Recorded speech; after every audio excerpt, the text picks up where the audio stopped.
Previously on Zero Escape, 9 hours, 9 persons, 9 doors. E. E. E. E. Oh my god. There we go. And now back to...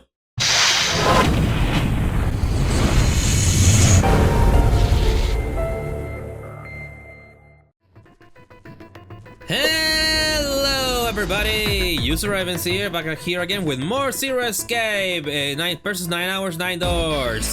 With Seth here. Say hello. Yo. Alright, yeah, when we last left off, well, okay, I already explained, the 5th episode is lost because I was an idiot, so 6th episode, I ended up doing like a 6 minutes introduction, so there's there if you want to know what happened, and the last episode that we recorded yesterday, shit hit the fan fast in door 2, where we went, yeah, first we went to prison cells, where Seven explained to us something about his past, that he remembered being a cop, and how he was investigating a case where 16 kids were kidnapped, and he ended up landing in the fucking boat while he was in a prison cell, and then he went through a van, and he remembers going finding some kids, and that he thinks one of the kids died, a girl. That's all he remembers. But yeah, he was a cop, and he was investigating that shit. Then we went to the torture room, and then Lotus ended up telling us that she had two twin daughters, and one of them was called Nona, which was one of the names that Seven remembered from the kids that he rescued. And then Seven basically ended up giving the info that Lotus was looking for about what happened to her daughters 9 years ago when they were kidnapped, and then returned to her 9 days later. And after that, we went to the central staircase, and everybody was fucking dead. Then they used the sun key that they had to open the door. It didn't open, and then when they twisted the doorknob, it was already open. They went inside. There was an automatic door. It opened automatically. And then when Junpei just went down because he wasn't caring anymore, he found Jun / Akane almost dead on the floor, bleeding out. And then after some very heart-crushing parting words, she was deceased. Yeah, and also in that same room, there was a yellow submarine that they could use to basically, well, escape the inevitable outcome of the boat being sunk. But yeah, Lotus and Seven didn't follow once he realized, so he went up to check up on them. They were fucking dead, and Lotus's bracelet was missing. But he didn't care anymore. He just didn't give a fuck, so he just went down barely to the submarine, and then he got stabbed in the back with a knife, perhaps. And then we saw the silhouette where we can see the blackened silhouette. Who is it? The nondescript enemy silhouette. Yeah. But yeah, other than that, well, Seth said that he wanted to come back here and choose the only door that we haven't choose. Oh yeah, by the way, yeah, door 2 isn't grayed out here, so... because this is the option where because technically we haven't gone through door 2 from this selection, but we have gone through door 2. Yeah, like I was gonna say, let's go through door 6. Yeah.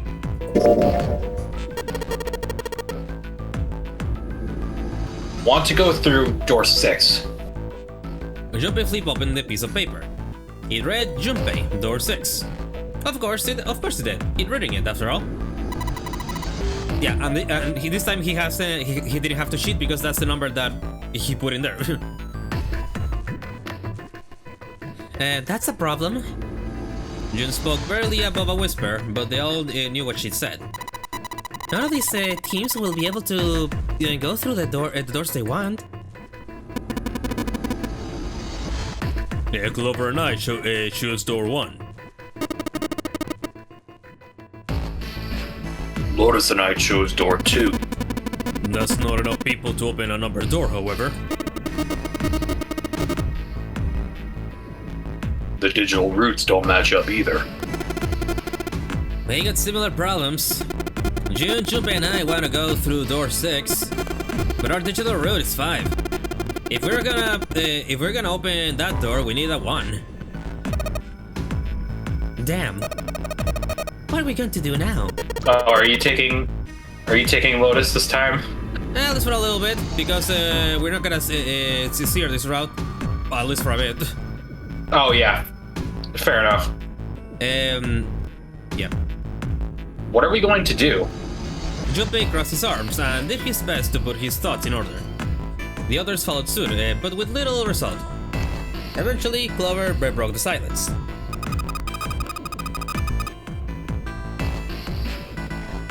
Why don't Seven and Lotus go through door 1?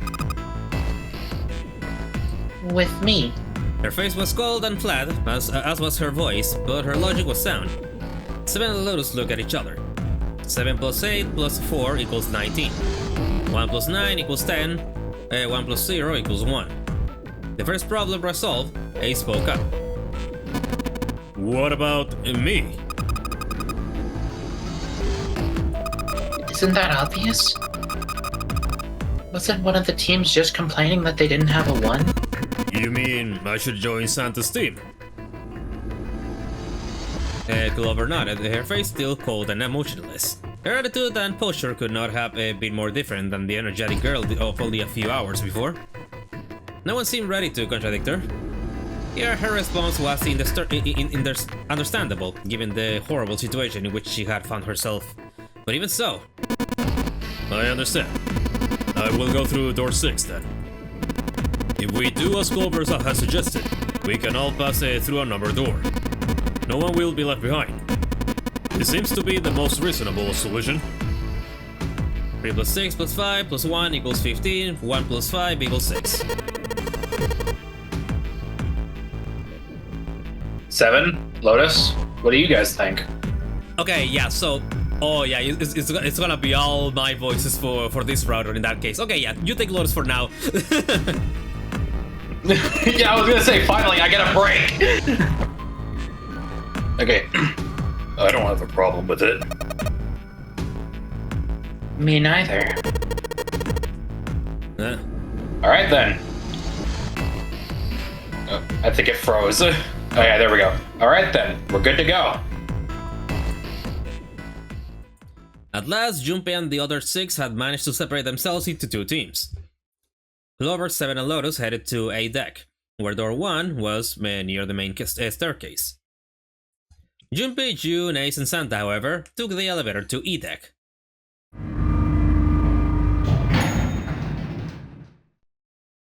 The ride to E deck was a silent one. Alright, let's go! Santa's words jolted them to action, and they stepped out of the elevator into a long, straight hallway. Before long, they arrived in front of door 6. One by one, they put their palms over the red.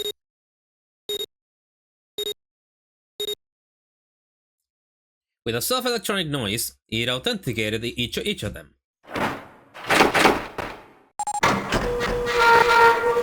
Is this the first time we've had a group of 4 go through a door together? Yeah, pretty much. Oh wait, no, we had we had Santa, Lotus, June, and Junpei at the start. Yeah, I forgot about that. The door opened, and all at once, the 4 of them leaped through it. Fortunately, the dead was located easily enough.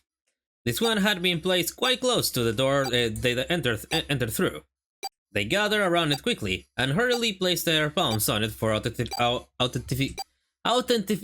authentication one by one. Jesus. I keep trying to say authentication, but that's not what it says.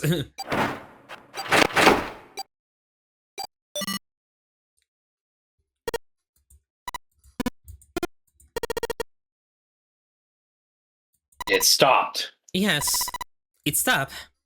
The countdown had ceased, but Junpei's heart was still pounding in his chest, like a frantic, thunderous drum. It felt as though it might shake itself up and out of his throat.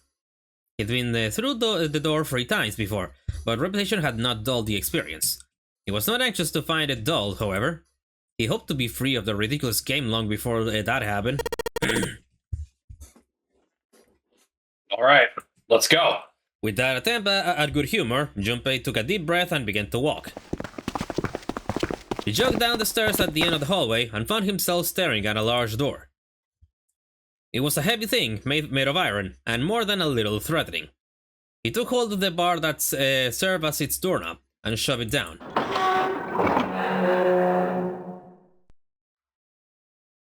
The room beyond stopped him in his tracks. It was gargantuan and made entirely of metal. None of the accents of wood or tile he'd seen in the rest of the ship. This room was purely functional, but utterly tremendous. Whoa, what the hell is this? Santa got out a few words, before Oz told the rest of them.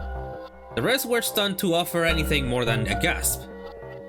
It was easily the largest room they'd seen, and yet it was somehow closed and oppressive. The ceiling was at least 2 stories high, if not significantly more. It was easily several hundred feet across, and appeared to stretch the entire width of the ship. In the center of that gargantuan room stood a massive, rounded building. Oh yeah, and also, I forgot to do something here. So, you know how in my OBS I have a background for us? Yeah. I should be changing that right about now. So just give me a few. Yeah, this is the place that we are. I'm just gonna change it, and oh my god, that looks horrible. Why does it look horrible? Oh, that's why it looks horrible. It's because it's so fucking big. Okay, there we go. That's much better. Anyway, sorry for the wait.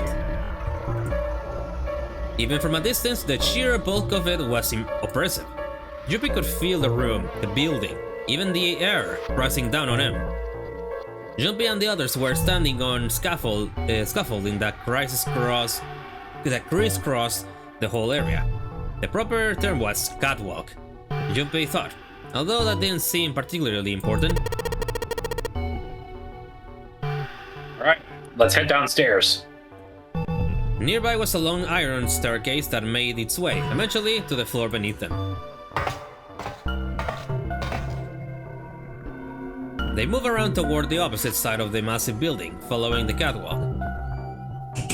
They hadn't said much as they walked, but as they approached the building, Ace suddenly spoke up. This looks to be the steam engine room. The steam engine room? Yes. The thing that looks like a cross-section of a mushroom is the boiler. Do you see the 3 round doors near the bottom? Coal is put into those and burn, which heats the water, producing steam. The same thing that drives the steam engine. The one is simply somewhat larger. I see. Even if Ace was right, the boiler was boiling nothing as they approached it. The entire room was as silent as the grave. Suddenly, Junpei heard a noise behind him.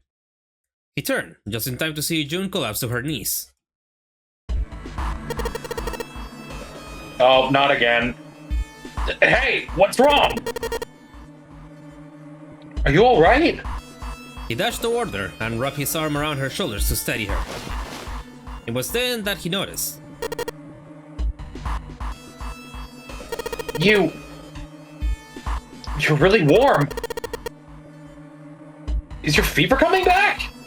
Yes, it probably is. But I'm fine. Please don't worry about me. I just need to rest, and I'll be fine. Her voice was weak and forced, and it said a great deal more than her words did. Junpei carried her to the nearest wall and propped her up against it. She let her head fall back against the wall, as if she no longer had the strength to support it, and drew a ragged breath. Her eyes were empty, as if she was having trouble focusing them, and even speaking seemed difficult for her. Junpei felt his hand balled itself into a fist and clenched tight, his knuckles whitening. He had to find a way out, and quickly. He turned and looked at Ace and Santa in turn. They might not have shared the depth of his emotion, but they certainly shared his concern. He didn't need a word to express the urgency of their situation. Alright, let's get started. Hang in there, June. I'm gonna get you out of here real soon. She managed a small nod before leaning back against back to rest her head on the wall. Alright. I remember this being done. Oh, this is gonna. Sink away. Yeah, I was gonna say this feels like it's gonna be a. This feels like it's gonna be a long one. Kind of, but not really. And also, I remember liking this room a lot. Okay, well, might as well check the big ass fucking conveyor belt in front of us. A tunnel. It goes all the way across the ship. There's a panel on the side.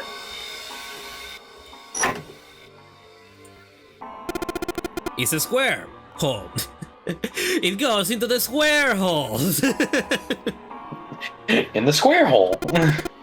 Nothing in here. Look at the back wall there.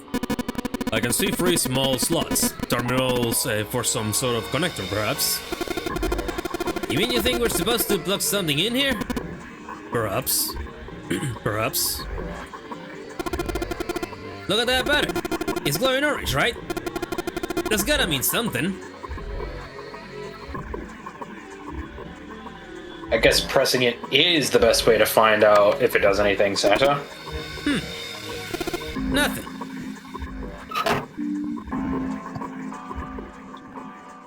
I guess check the conveyor belt? Like the actual belt? I say this is probably here to move coal from place to place. It probably comes from over there. And then the belt carries it down the tunnel and out here. So if the conveyor belt was moving... Yes. The coal would almost certainly come out here. Okay, to the right!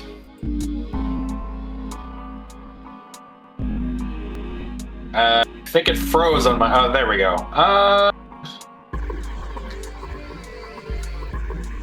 Yeah, I guess just check the big fucking thing in the middle.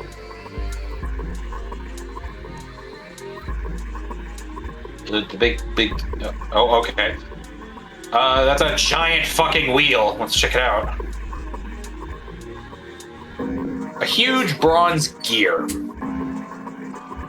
This has to be important. This gear is rusty, but it looked like it's still pretty sturdy. What is the background? A small door on the side of this tunnel. It's welded shut and won't open. Alright, well that's nothing. Alright, I guess go up the stairs then. Let's check out this panel. Oh, wait a minute. Flick the middle one.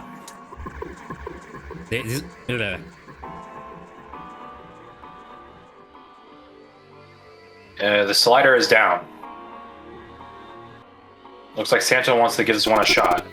Ah, damn it. Nothing. This thing wouldn't budge. Slider's down. Well, let's see if I can get this thing to go anywhere. Ugh, man. No dice. This thing isn't going anywhere. Slider's down. I guess the ace feels like giving it a try. Nothing. It won't move at all. Let's check the one that's up. 3 sliders on the left are down, but this one is up. There are a number of lines engraved in this. I suspect we are meant to do something rather specific with them. Junpei, why don't you move that slider down? Well, there's no harm in trying, I suppose. Nothing. Nothing happened. Maybe it needs to be prepared somehow. You're saying if we did something else, it'll respond somehow? Yes, I suppose that's one way of putting it. These 2 combs are different from the others. The lights are red. Okay. Can you go up further? Oh, you can't. Well, there's clearly a door there. Oh, what? You mean this? Yeah, no. You went to the one that I... Oh. Yeah, that's where we came from. Yeah, hey Junpei, where are you going? The only thing in there is a closed numbered door. To go back, huh? Yeah, sure it is.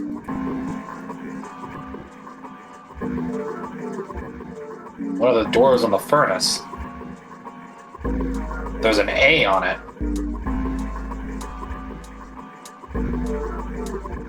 There's a circular wheel in the center of the door. All right, let's give this sucker a twist.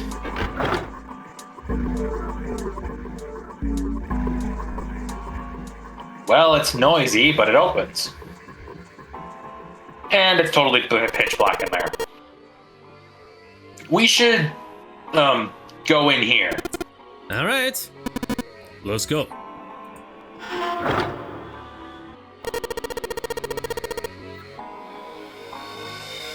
This looks just like the door we went into.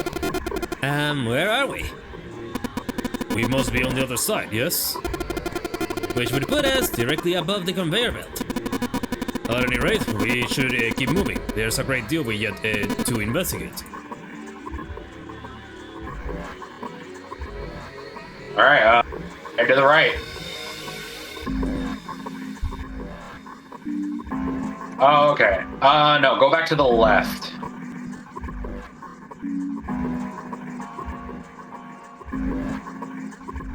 Okay, are those boxes over there? There are a number of boxes on the catwalk. I don't think we can go over there. Okay, fuck it, check the B door.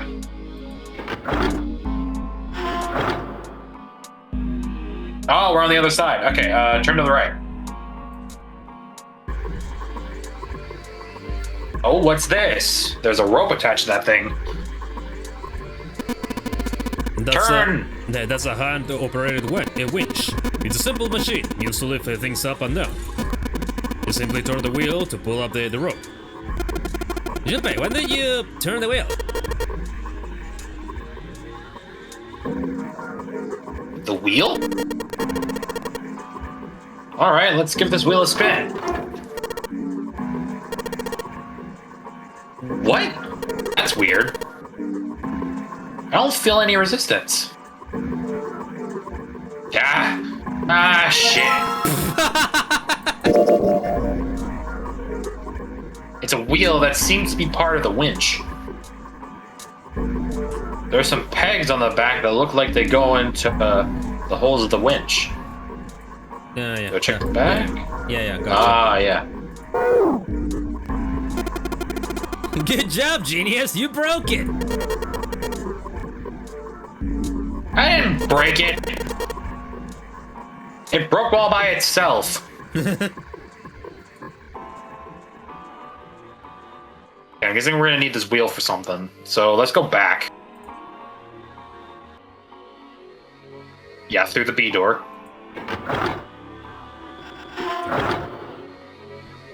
And then let's go through the C door.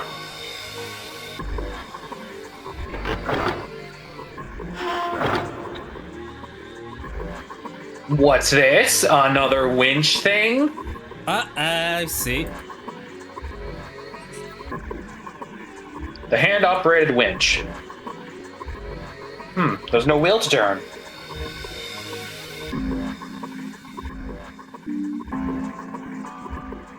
I've got the wheel I pulled off the other winch, don't I? Let's see if it fits. Sweet! It's a perfect fit, like they were made for each other. Not shaky at all. Good. I should be able to turn this now. Yeah, good work, Junpei. We should be able to hold up the wooden box now. You see? The wooden box. It's under the car wall. Can you see it? It's hanging from the rope on the winch, isn't it? It looks like there's some sort of device in the box. Not sure what it is.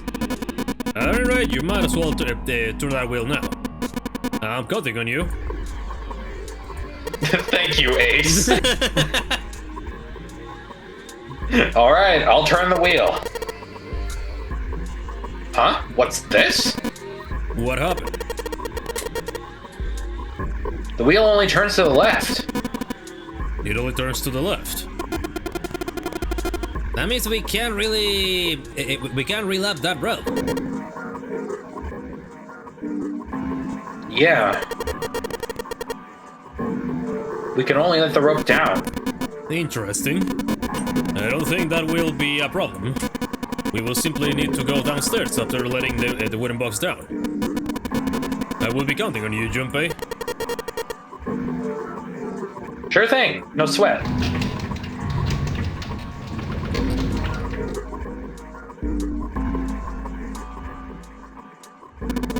I believe the box has reached the floor.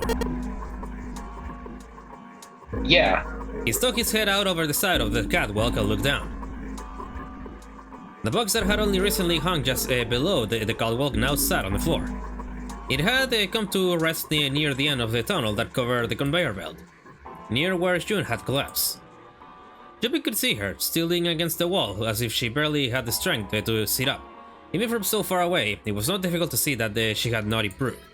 He almost thought he could see heat rising from her body. She doesn't seem to be improving. His expression was inscrutable, but he said what they had all been thinking. Well, of course not. She's not just gonna get better right away, you know. It'll take... time. He tried desperately to convince himself that what he'd said was true. What could be causing this, I wonder? Illness, perhaps? Nah, it's gotta be exhaustion. Santa's response was confident and certain. She gets dropped into some weird-ass ship, forced to play some messed-up game. If you think about it, it's a lot weirder that we aren't freaking out just like her, you know? So you're saying we are abnormal? Yeah. We're just running around this room solving all these puzzles like it's just business as usual. How the hell could you call that normal? We're just guinea pigs. Santa snorted in disgust.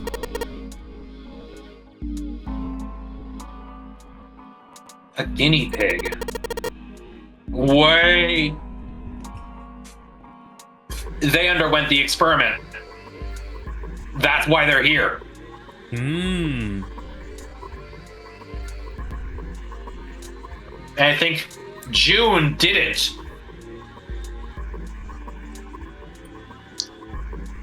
I don't think June has. Hmm. That's a theory right there. Okay. A guinea pig. You mean like a lab rat? You mean you're being used for some sort of experiment?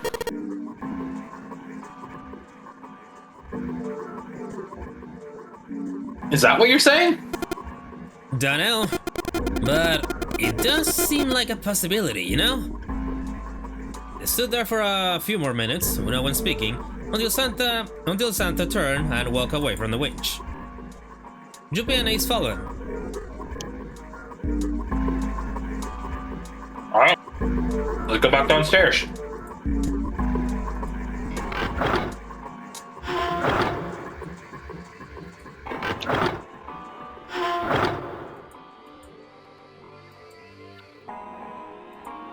Oh, but... One of the great metal ribs of the ship. Thank you, Junpei.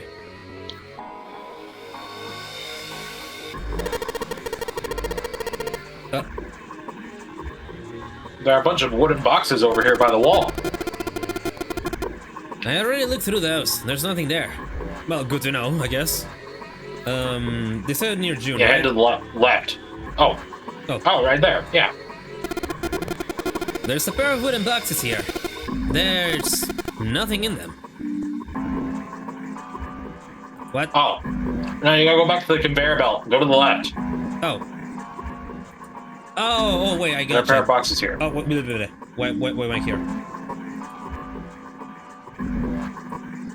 Conveyor belt, conveyor. Go left. Left. Ah, shit. That's There the we wheel.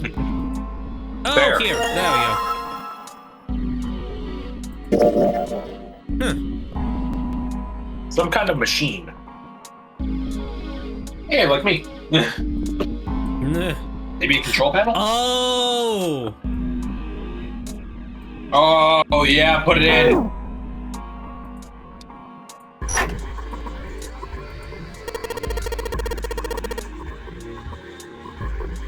Maybe this hole is where the control panel goes. There's only one way to find out. In you go. Dude, you did it! Everything looks alright. Okay, but what do we do now? Why do you press the button next to it? The orange one? Yes, they both have the same fucking pose. Praise the sun. Alright, I'll do that. Ching.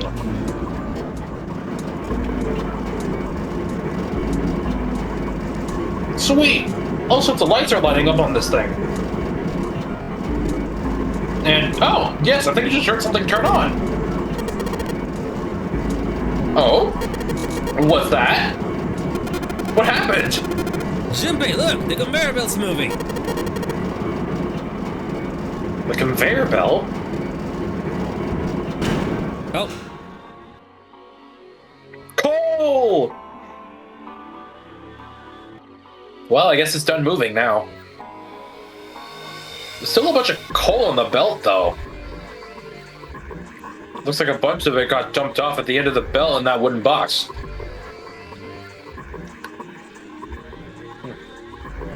Where we found the control panel. Coal. Coal, huh? If the belt started moving, it transferred quite a bit of coal. Belt drops off the left end of the belt, right into the wooden box. Box filled with coal. A wooden box full of coal. Guess there's really only one thing we can do with this stuff.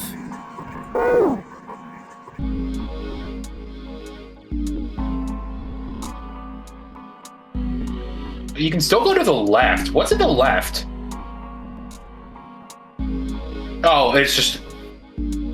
Okay, we'll go straight then. Hit the wall. The far back wall. Nope. No? Okay, yeah, just go to the right then.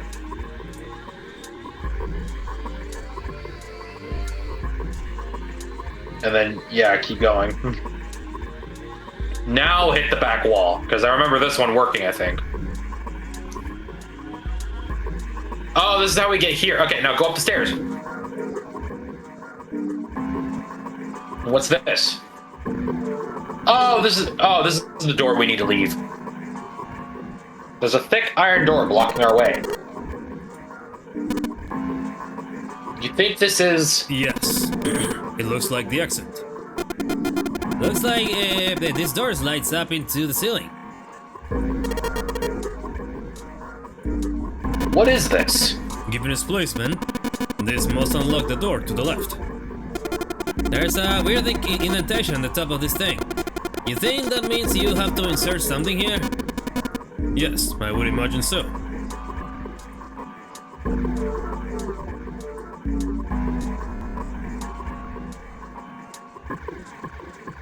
There are a number of wooden boxes piled up at the bottom of the stairs. They're all empty. Oh man, Junpei, I can't believe I missed something so important! What's so important? Look at those stairs! Look at them carefully! That gap! That height! That angle! It's perfect! Perfect?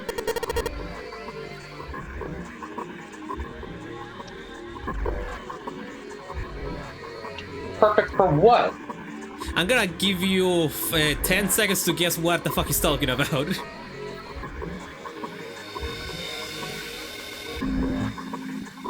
Huh? Time's up. Whatever, just bring Clover here right now.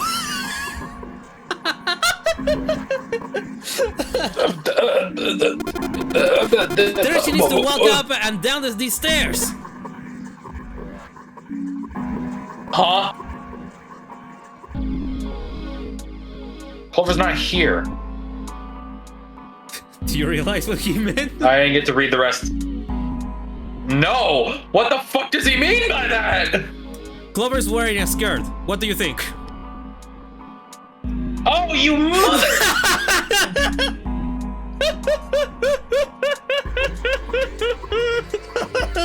So I wouldn't catch that. Oh, I gosh, I watched that shit immediately because back then a lot of animes had that shit. Whatever, go up the fucking stairs. Not those ones, the other ones. The ones where we could actually go up farther. Shit, where the fuck was it? Fuck, what did it? Man, this thing is huge. That's what she said. I guess the ship this big needs something like that to power it. True, but I doubt a single boiler this size could actually move a ship like this at a reasonable speed. You need at least 4 of these. Huh, guess you know a lot about boats, huh? Well, not really. It's just common sense, you know? What the fuck is common sense to you, buddy? Okay, where? Keep going up.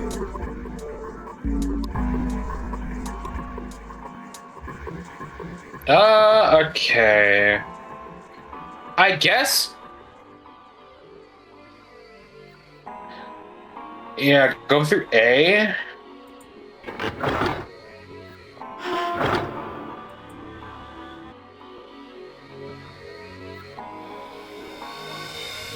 Yeah, okay. I feel like I'm missing something, but yeah, go through B.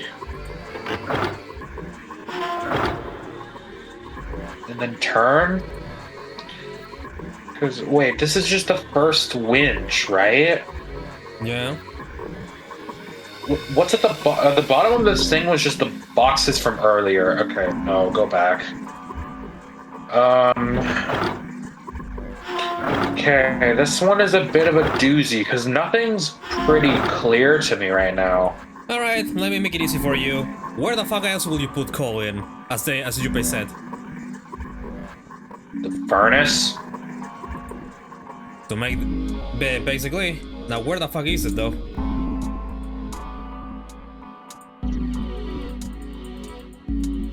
You're pretty lusty, but it looks like it's still pretty sturdy. Actually, I think I have an idea. The middle one? Yeah. Oh no. Yeah. No. Yeah. You know, with this you can just go here. Okay. Yeah. It's just connected here. Where the fuck is the? Yeah. Where the fuck is the place that you put the shit on? That's. Oh. Also, here. the door is still open up there. Oh. I'm fucking blind. Okay. Yeah, just put it in the middle one. Or I guess that one. That's all of them. Oh. There's a hole that'll let us put coal in. It's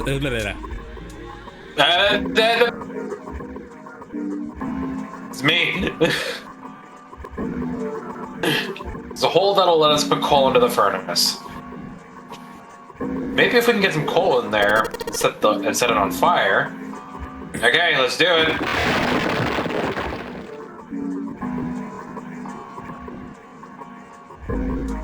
Alright, that's the last of it. No coal left in the wooden box. And nothing. Great. Because you still need to light it, doofus. I guess I should have expected that. Why would just throwing coal into a cold furnace do anything?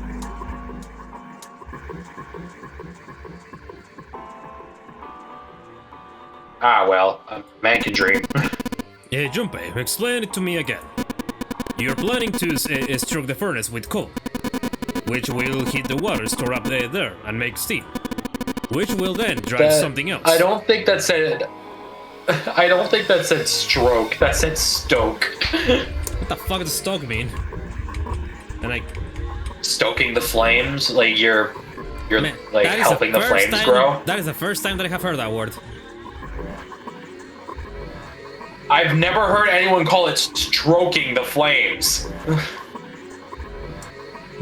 English is not my first language.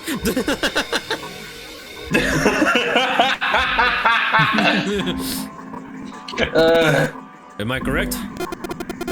In other words, you wanna generate enough pressure with this steam to power the turbine and drive the steam engine, right? Yeah, I guess that's the gist of it. Well, in that case, this is enough coal.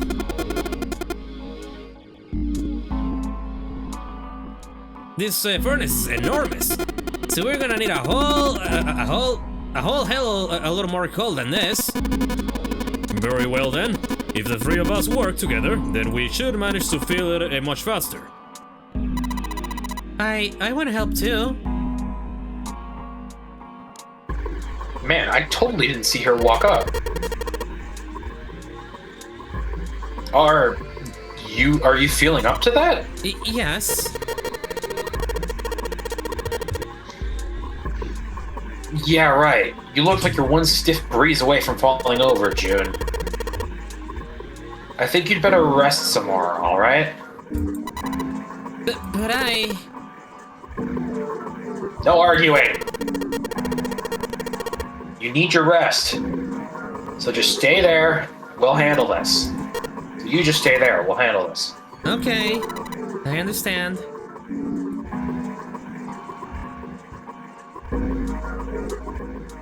Alright, time for some manly work. Just like back in the Let's get this coal 70s, Let's get this coal into those furnaces.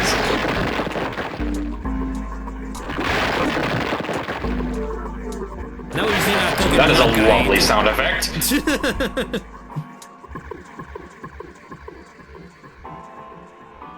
Man, this is a lot of work. Alright, I think this should be sufficient. Alright, now we just gotta light it. Junpei, hand me your matches. You still have that shit? What makes you think I have matches? I see. Then how are we gonna light it, dumbass? Perhaps there's a device nearby that will allow us to remotely ignite the coal. Let's take a look, shall we? Some sort of ignition device, huh? So he doesn't have the matches. Okay, good to know. So where... So we need something to light it. Or a mechanism to light it, at least. Yeah, this doesn't do anything more, right? Yeah, okay, yeah.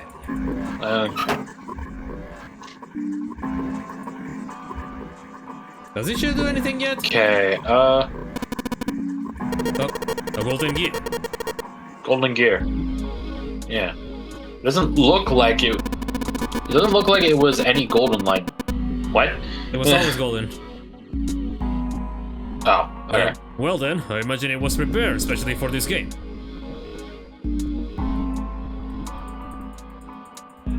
This gear's rusty, but it looks like it's still pretty sturdy. Oh, there's a bronze, a silver, and a gold gear. That's definitely got to be a puzzle.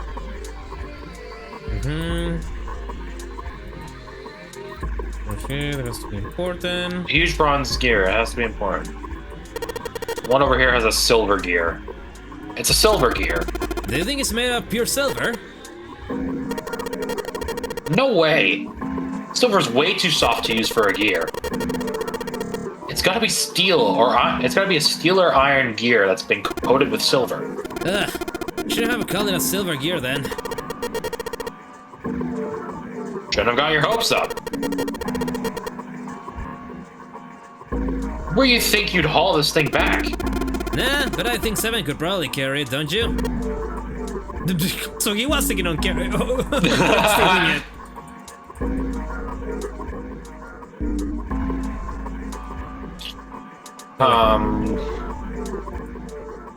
Oh wait, I think I know. Yeah, I think it's up there. Yeah. Oh wait. Huh. Oh, yep. How we do it? This is this? I think it might be. It probably is. I think this is how we might ignite the furnace. That means that if we move that thing down... All right, let's do it. Here we go. Hey, Junpei! Hey, look at this! This big gear is turning under the boiler here. Oh. Great animation. Spin! The gears. They're spinning. What the hell are you guys waiting for? Let's start looking. Oh, gold disc. The gold disc. It has a number of lines engraved on it. I can make out 3 colors here: red, blue, and black.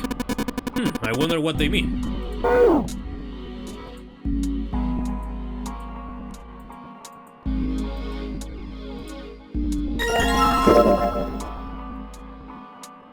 The bronze disc. There's a bunch of lines in it. 3 different colors: red, blue, and black. All right, let's go get the third one. Shit.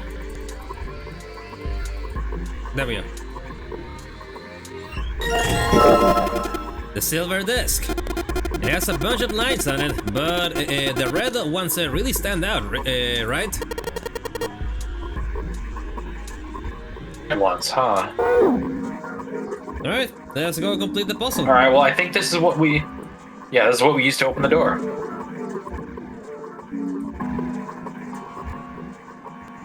Looks like this thing unlocks the door. There's a desperation here that looks Depression. depression. There's a depression that looks like it's the outline of 3 circles laid on top of each other in a triangle. Maybe if we put those 3 discs we found into this thing. Well, there's only one way to find out. Let's stick them in. Huh? That's odd. Nothing's happening. Maybe you're, I don't know, putting them in the wrong places?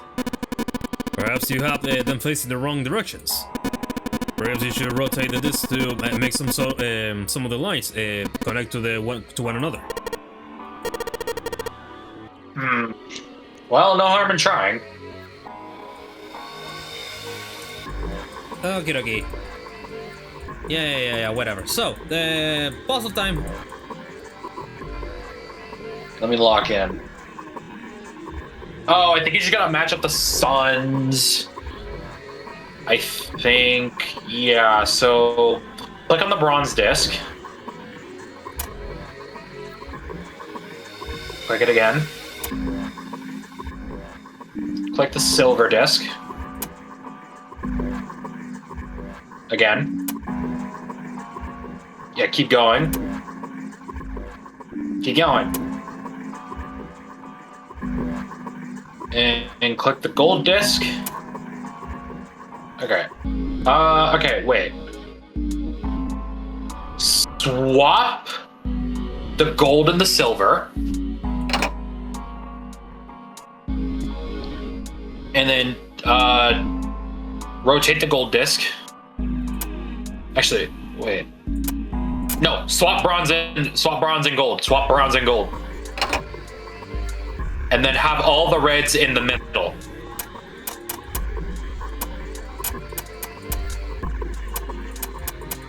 Good job. I'm a fucking genius. I'm a fucking genius. The red lines on these discs. I think maybe I can make a star polygon with these.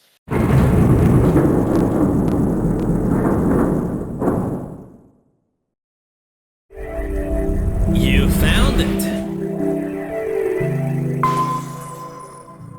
Ding. Yes, the door's open. Given the circumstances, Junpei's happiness was certainly understandable. He seemed to share his excitement. Alright, Junpei. Why don't you go get June now? Santa and I will keep an eye on this door. Santa snorted. Why do we need to do that? Even if it shuts, we know how to solve the puzzle now. We could just open it again. Well, I suppose that's true. Shall all three of us go and collect June then? Nah, I'm cool. I'll let Junpei handle it. He still seemed irritated by something, however, and sat down on the stairs petulantly. So you are only interested in being contrary. He sighed with the air of a long-suffering parent. All right, I'll go get June. I'll be right back.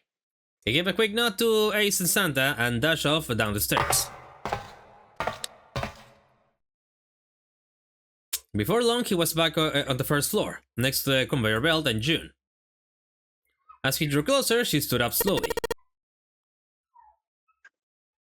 Are you okay?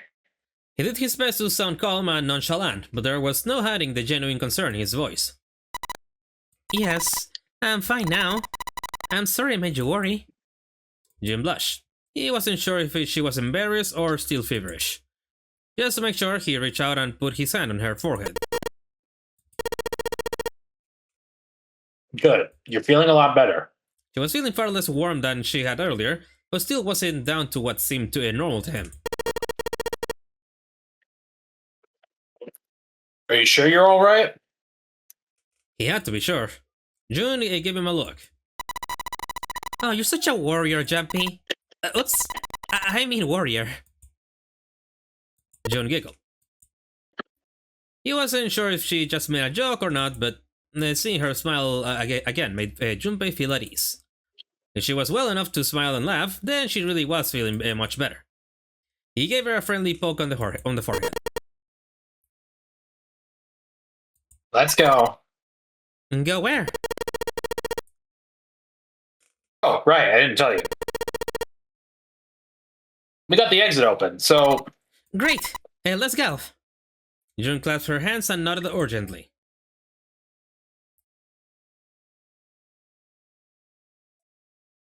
As they walked back toward the exit, Junpei noticed Santa sitting on the stairs. He was, however, holding something in his right hand and staring at it with a strange expression. Junpei and June slowed down and finally stopped in front of him. What are you looking at? Santa answered without looking up, his voice quiet. It's a photo. It's my sister. Sister? Santa, you got a sister? Santa simply nodded. Yeah, kid was as cute as a button. June shook her head, confused. She was only about an inch tall then? Santa glared at her. Sorry. I guess an inch is a little large for a button. Probably more like half an inch? You're not making things better, June. Santa didn't smile or laugh. He simply turned back to his picture and spoke. I was her Santa Claus. This sudden revelation took Junpei by surprise. He had no idea what Santa meant. He glanced at June, shook her head. She didn't know either. Have you ever heard the story of the two Santa Clauses? Have you? Nope. You're about to find out. It goes that a long time ago, I had a feeling. that there were two Santas. One of them wore white, and the other one wore black. The white Santa gave presents to good kids, and the black Santa played tricks on bad kids. They went on like that for a while, but eventually the black Santa's tricks started to get worse and worse. Pretty soon, the white Santa couldn't stand it anymore, and he stabbed the black Santa to death. When he stabbed the other Santa, the white Santa got blood all over his clothes. And that's why, these days, his clothes are red. You could say that red is all that's left of the black Santa.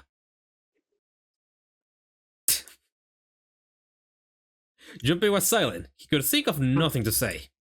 June was staring at Santa, sadness plain on her face. He continued. I wonder, which Santa am I? Which Santa I am? The white Santa or the black Santa?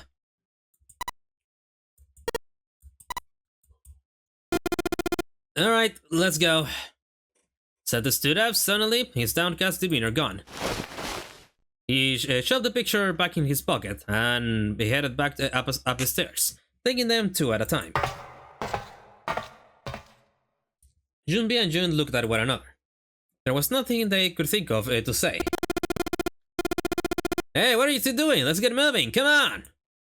Santa's voice echoed across the room from above them. They nodded and followed him quickly up the stairs.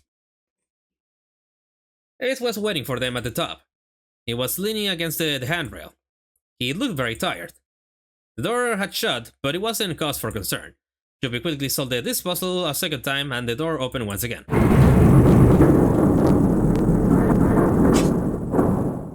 Da-da-da-da. In single file, they walked through. So, what was that all about, Seth? No fucking idea, honestly. But I'm gonna add that to the thought bubble because, again, the character stories have been pretty relevant. After walking for nearly 15 feet, they found themselves in front of a metal door. It opened easily enough, and they passed through it as well.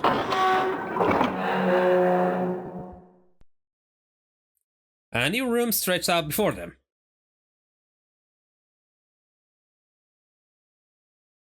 Oh, I remember this. Oh. Storage. Is this a warehouse? No, I believe this is the cargo room. This must be where they store all of these vessels, right? There are wooden crates everywhere. I wonder how old they are. Junpei, Ace, and Jun had stopped unconsciously, pausing to take in their new surroundings. Santa's voice broke through their momentary trance. Well, we probably ought to start with finding the exit, right? Let's get going. Okay, so here's the thing about this room. I remember having a lot of trouble with one puzzle in particular in here. Well, let's see if I can get it. Let's take a way out. Yeah, you have demonstrated that you can do some puzzles that I had no idea how the fuck to solve. Yeah. Especially the one in the torture room. Just can you go? Yeah, can you go straight? Able to go straight? Yep. Yes.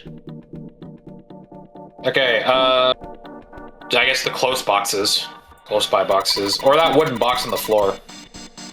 There are three crates here, stacked up like stairs. If we climb up there, I think we can get over the fence. Junpei, think you could take a look at that? Sorry, but no thanks. Why? I've, got a bad feeling about it. Pussy. Okay, fine. I'll go. Please be careful, Santa. Yeah, but just in case. Wait, what's he going to do with that screw? I don't see what throwing a screw at the fence is. Holy shit! This. Oh man. There's electricity running through that fence. Looks like it. Then we can't get to the other side. Well, we could jump off those crates, but we wouldn't be able to get back.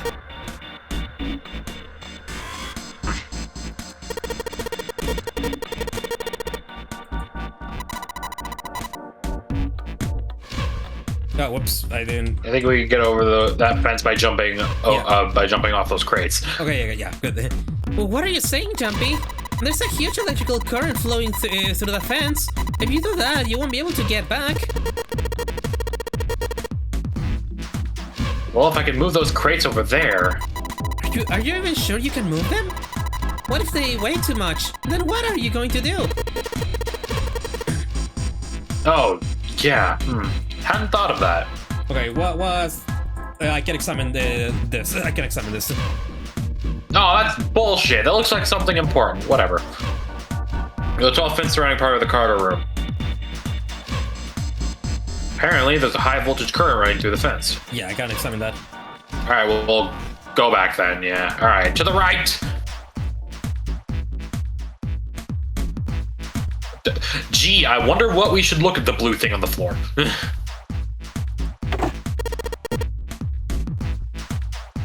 It's locked. I guess we need a key to open it, huh? All the boxes have number on them. What if we need a different key for each? Oh. He's been down and picked up something that had been sitting next to the box. Hey, Junpei, take a look at this. It's a picture. No, wait, is that a card? Lotus? Also, why does she look like that? Okay. A card with Lotus's face printed on it. Oh, wait, she was 7. She was 7, right? 8. Oh, she was 8, yeah. 8. Yeah, remember, 7 8. is 7. 7 is 7, right. Fuck. Oh my god.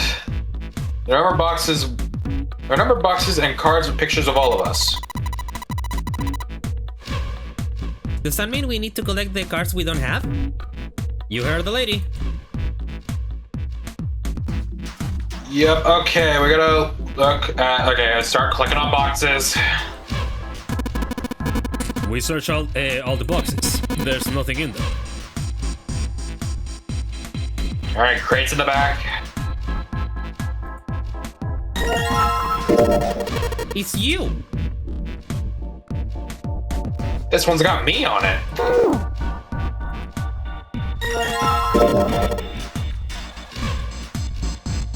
This must be... Oh no! Don't look at it! I'm not cute at all, and I'm not photogenic, and I don't look sexy either. Next to Clover, my skin looks gross. And I'm not sexy like Lotus. I know guys go for women who look like Lotus. But... I'm trying to. I'm doing the best I can. So please don't call me a board or a trash can or a cutting board. My god. Wait a minute, I haven't said anything like that, have I? Damn. And the fact that they put those two right, pictures check. together in here. Yeah. Alright, yeah, go back, check the barrels. Oh, yes. There is some sort of liquid in these barrels. I'm not sure what it is, however. Fucking bottoms up, baby! Alright, go to the right. Barrels. I don't know what's in these barrels. Judging by their weight, perhaps a liquid of some sort. Barrels! Like PewDiePie back in the day used to say. Yeah. Yeah. Check that little wooden box on top of the black thing. Ah, Ace. It's Ace's card.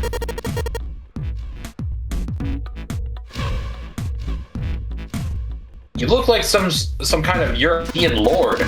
Oh, my headshot. Want to see it? It's actually a pretty good picture. No, I don't need to see it. In fact, we really ought to get back to our search.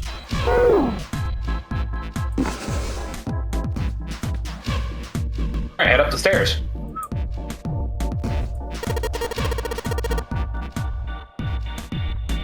These stairs, they go up 3 stories. What are you waiting for, Junpei? Whatever, I'm going. This is the only door here, except for the one we just came through. Then this is the exit. No shit, Sherlock. Of course it's locked. Is it an electric lock? No, just a keyhole, right under the doorknob.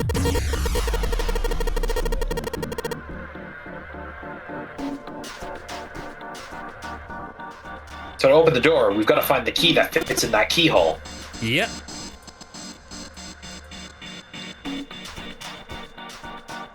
Ooh, control panel.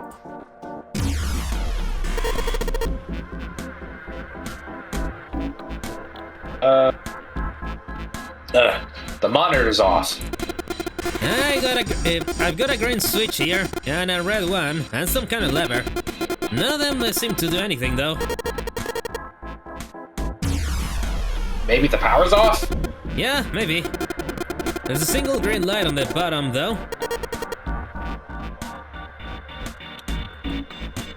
That means... Oh, you have to find... Well, there's 6 holes here. They look like jacks for a headphone cable. Jacks, huh? Maybe if we put something in them. Yeah, something might happen. Okay, so we gotta come back here later then. We need to have all the cards for this. Okay, to the right. I guess start checking boxes then. Boxes and crates. These crates are quite large. They seem to be tied to one another with sturdy straps. Alright, next. Oh, check that white thing then. You mean the back? The 9-man? This card has to be the 9th man on. This card has the 9th man on it. He's the first victim of this nonary game. Actually, come to think of it, he was acting pretty weird. I wonder what his deal was.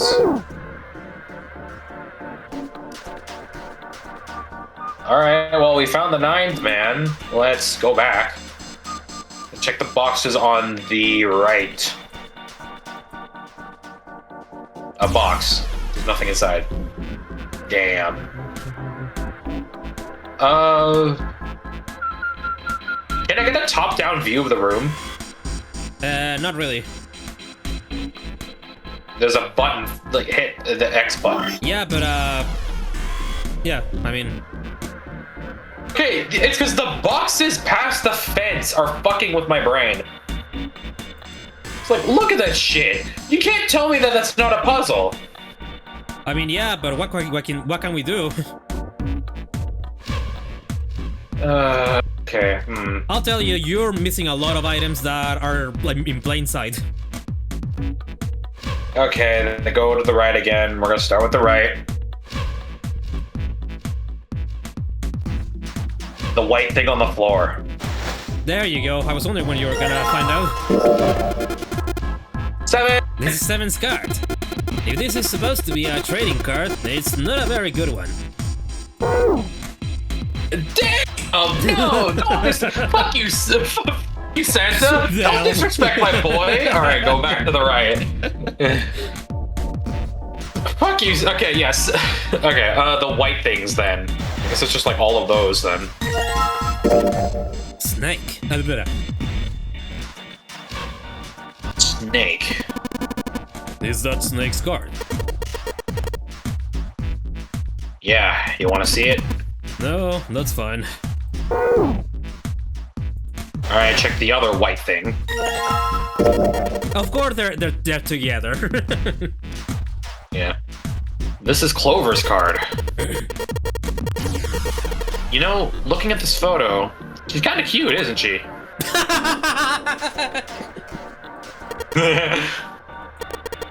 Huh? What's up? Oh, nothing. Nothing at all. Why does this smile make me feel cold? My god, okay. Go straight, I think. Actually, wait, have we checked the white thing on this room? No, or on this we haven't. thing? We haven't. I thought so. It's Santa. Man, the guy on this card is one good-looking son of a bitch. Way more class than that other chump. Hey, what's that supposed to mean? Huh? What's the problem? Didn't say I meant you, did I? got you there. Shit. For all we know, he could have been talking about 7. Yeah. Anyway, wait. I think we have all of them, Yeah, right? I think we have all of them. Yep. They have finally collected all 9 picture cards. All that remained was to insert the cards into the slots at the front of each box. Junpei stared at the cards in his hands. He peered over his shoulder at them. You know which card goes in which box, yes? Junpei gave him a look. Yeah. Of course I do. It's really obvious. You just match our numbers to the numbers on the boxes.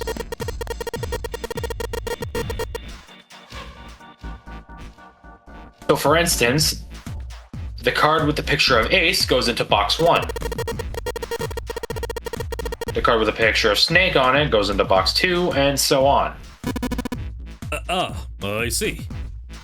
Junpei thought he might have imagined it, but he could have sworn Ace stiffened. I'll leave the rest to you.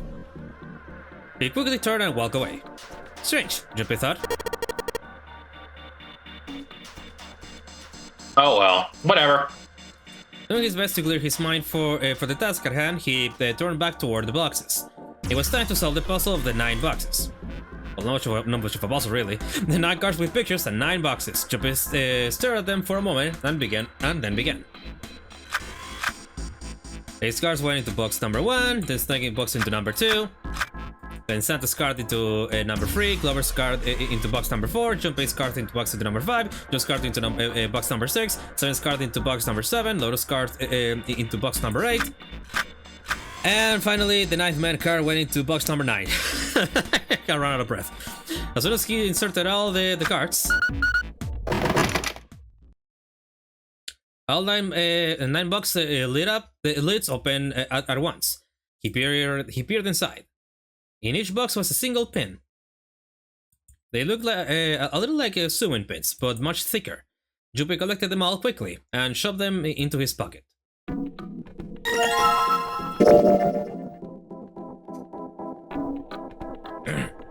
These look like the kind of pins you use for sewing.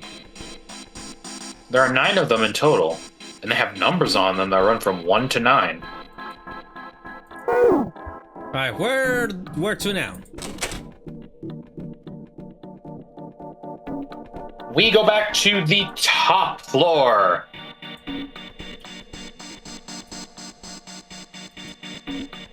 Alright, yeah, let's start using these fucking pins here. There are 6 holes here.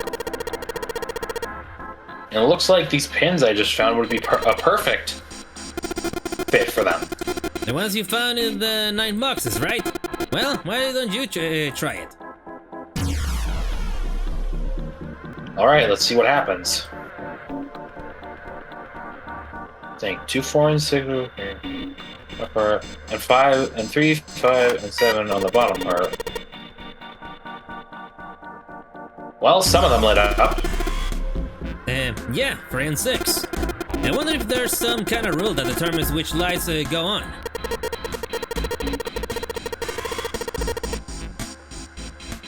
Well, I put 2, 4, and 6 on the top part, and 3, 5, and 7 on the bottom. You think? It's one of these puzzles. You think maybe it's the digital root? The digital root? 2 plus 4 plus 6 equals 12. The digital root of 12 is 3. Therefore, light 3 turns on. 3 plus 5 plus 7 equals 15. The digital root of 15 is 6. Therefore, light 6 turns on. Makes sense, right?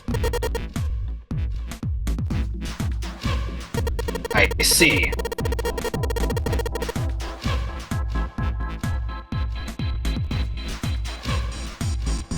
The lights that match the digital root of the pins inserted on the top and lower parts will light up. So that's how it works. Well, there's one other thing I'd like to check.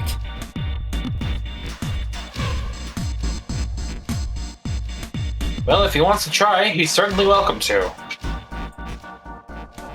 So, you put 1, 2, and 3 pins on the top, and 6, 7, and 8 pins on the bottom.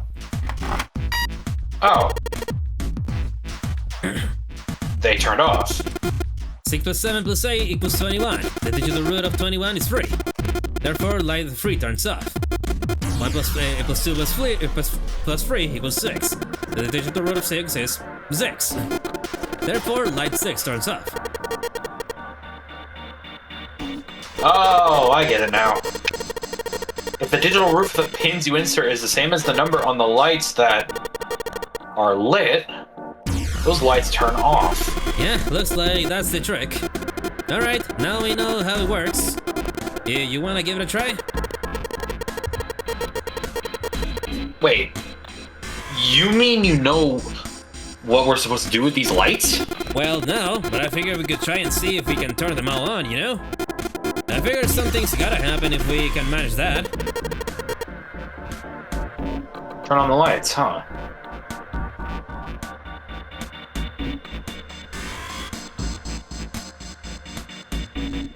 Hey, Junpei, let's make sure we know how this works, alright?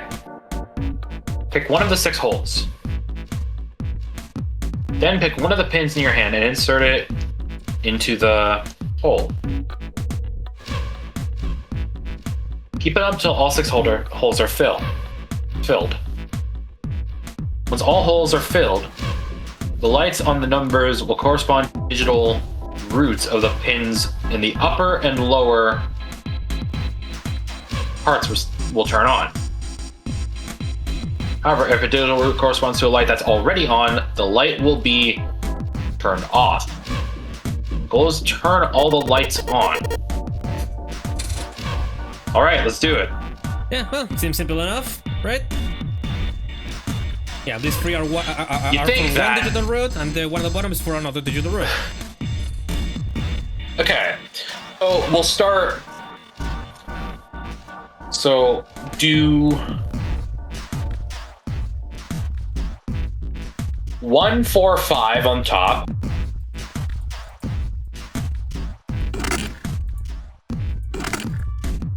Okay. And then 3, 7, 8 on the bottom. Let me just make sure I have this right. So. Oh, you better do the Yeah, root of 9 with one of them. Oh, okay. Then do 3, 7, 8 on top. So just to get the 9 one on. 3, 7, 8.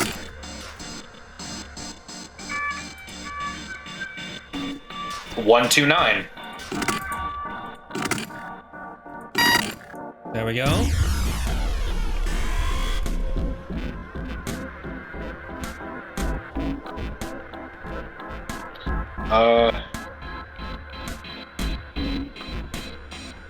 Okay,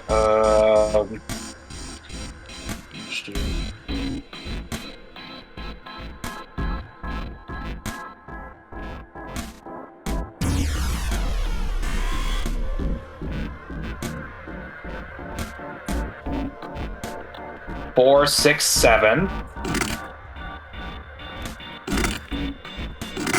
Right.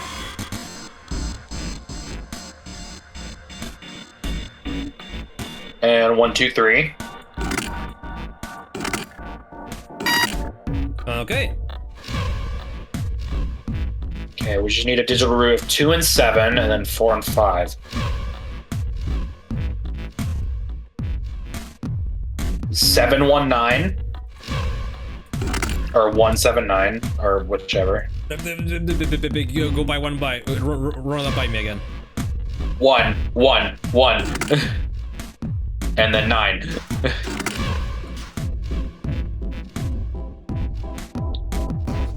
Okay, 4, 2, and 8. Wait, is this gonna make 8? Wait, hang on. Yeah, this will be 8. So 8 plus 9 is 17. It'll make. Oh yeah. Then it's 6, 1, 9. Right. Yeah, good thing I catch that. 619. Okay, yeah, 619. And then if that's the case, 238.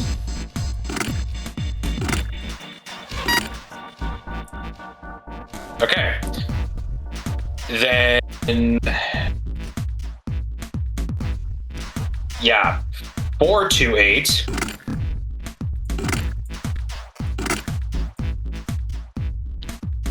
And then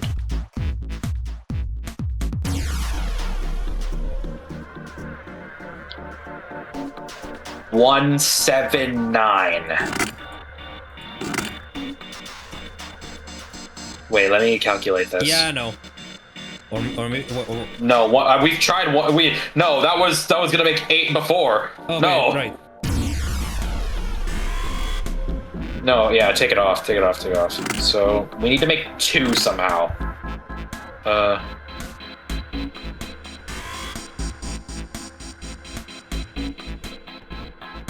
Wait, hang on.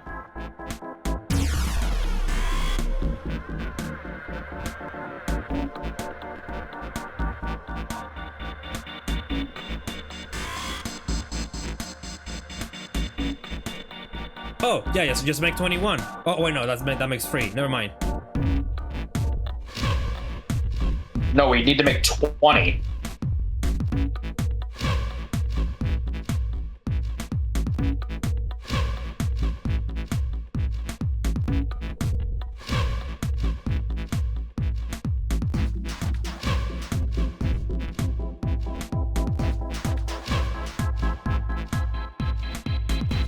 No. Fuck, we would need 4.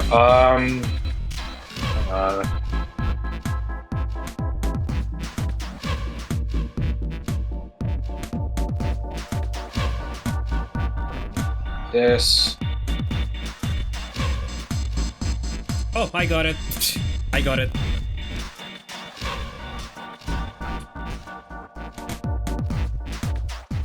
Do you got it?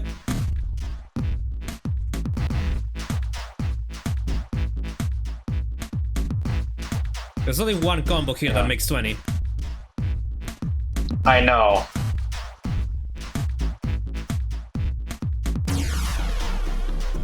Oh! 569. Yep. Right? Yep. Yeah, 569. Okay. It was just a lot of math. And here goes the part where I got stuck as a child. F. Oh, the lights are on and the shutter's opened up. Hey, what does that mean? Yeah, we gotta do it again.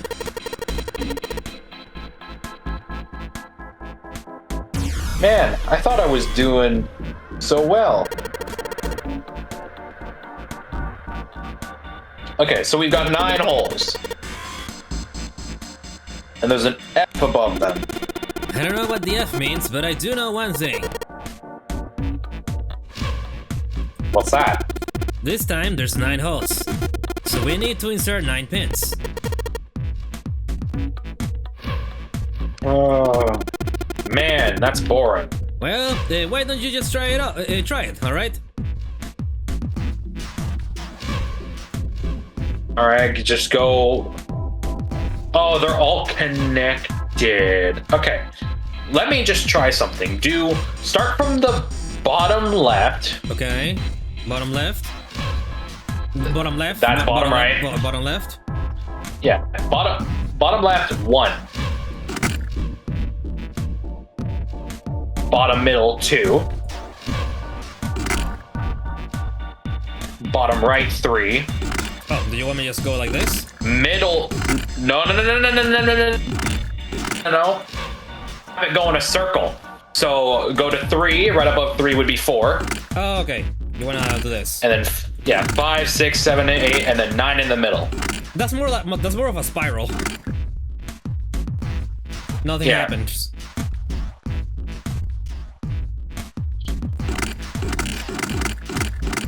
Okay.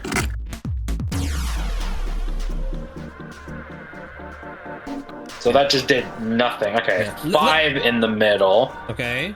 Nope. 5 in the middle.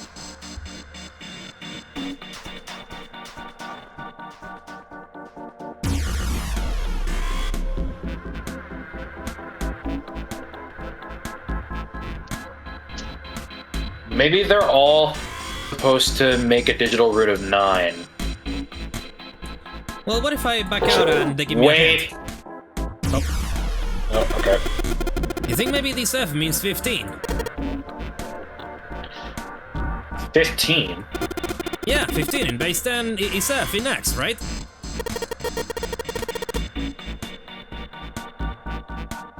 You're right. Yeah, it's gotta be it. Okay, so we gotta make fucking 15. Alright, let's give this one more shot. So we gotta make 15.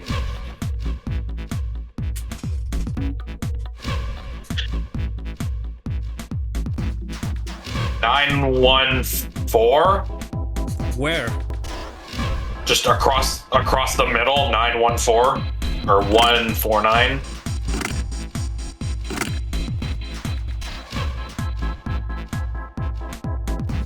No, wait. This will make 14. No, replace the 4 with a 5.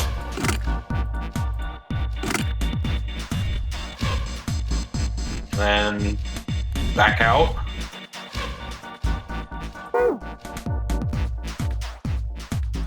Oh, okay. Seems like F up there means 15. Yeah, no, you have to use all the pins. That's something I can tell you. All the pins to make 15? Let me keep backing out to give you What the one more hint, fuck? so you can get more of an idea on what they want you to do.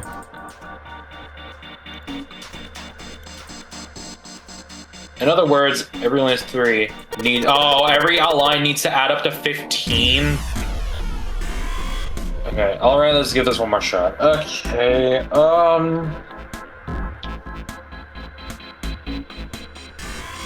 so, boom, boom, boom, boom, boom, boom, boom, boom. I'm just gonna do this on paper just so I can get my own visuals for this. So,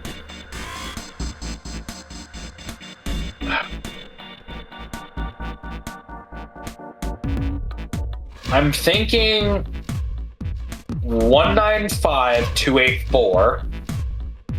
Where? So, yeah. So, yeah, 159 up top. Okay. We're gonna have, and going in the opposite direction. So we're gonna have, in the bottom row, 8, 2, 2 in the middle, and 4. And then we're gonna have that be, okay, so.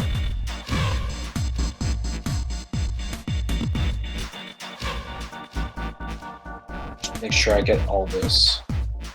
Good. So, in the middle is 7.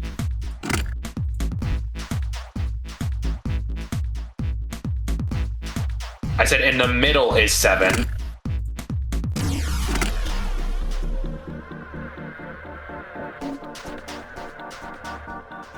Six, right there. And 3. Okay. Nothing, Chief. Let me just take a look at this. Wait. I said wait! Don't worry, you were wrong anyway. I was gonna do some calculations. Yeah, I know, but I was gonna switch stuff around.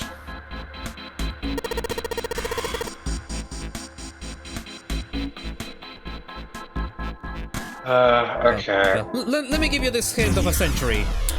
Put 5 in the middle, and then go from there.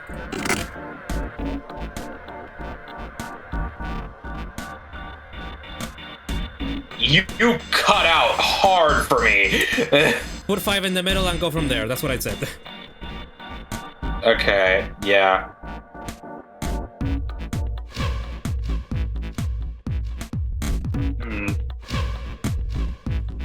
Okay, we're gonna do... Wait, hang on.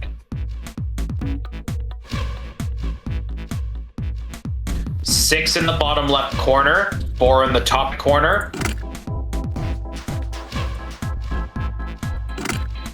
Or I meant top left.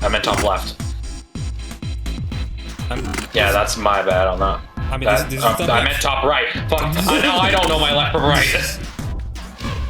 In a diagonal. I need a diagonal line for that. There. That makes 15. Okay. Have the 1 be This? bottom middle. Oh. No, bottom middle. That be 1. Have the 9 be opposite of 1. So top middle. I said opposite, not right next to. Oh.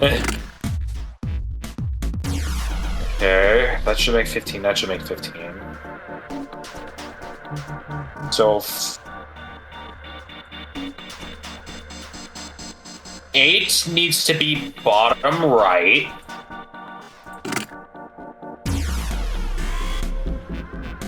Two needs to be upright. Or not top right, top left. Top corner. Which one? 2.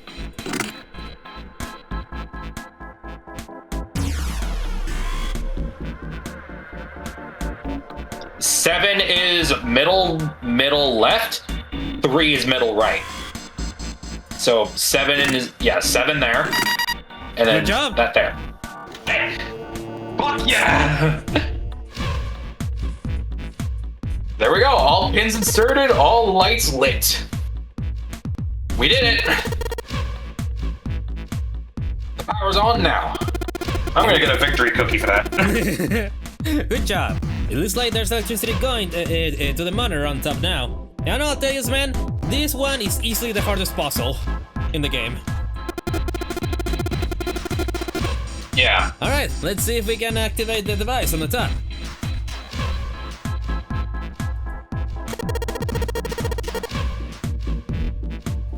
A green button, a red button, and a lever. I wonder what these do.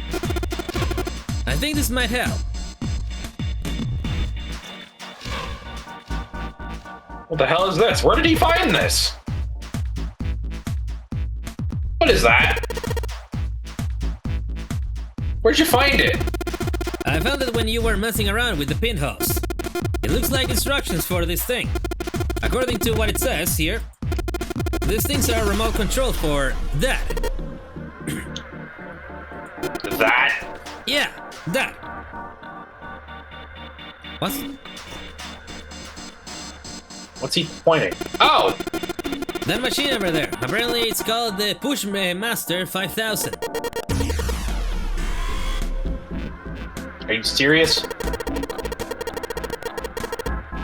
Whatever. So what are we supposed to do with the Pushmaster 5000? You see the coffin over on the top of the crates? Yeah? Don't you want to know what the deal is with it? I do. You want to check it out? Yeah. Alright, how do you think we're gonna get there? Well... with some crates on the right side of the fence that someone piled up. Like stairs. Maybe if we make a path to the coffin from there. How would we do that? Line up the crates. I guess? Yeah, that sounds about right. I guess this is just another of serious puzzles. Yeah. Anyway, let's give it a shot.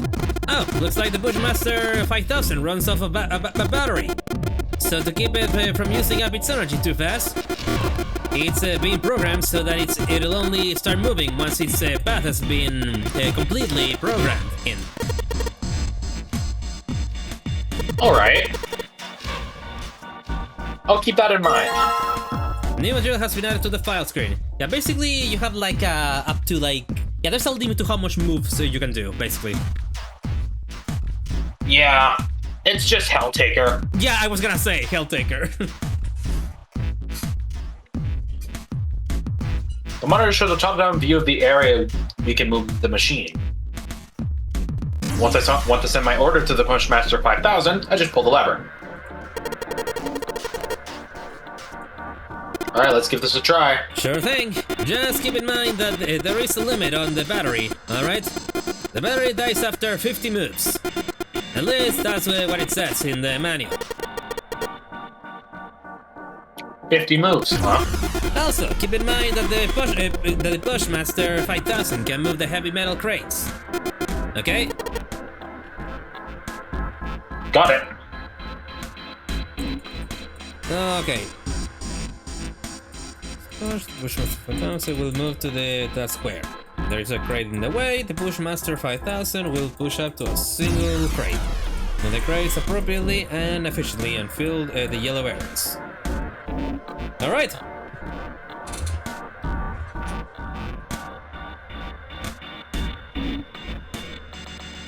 Okay.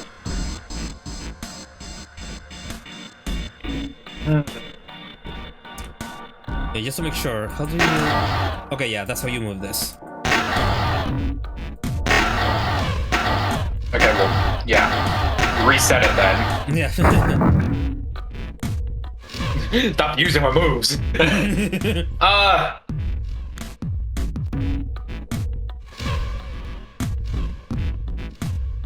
Go up. Push the crate forward. Can you push 2 or more crates at a time? Nope. Okay. Then I'm gonna need you to go up.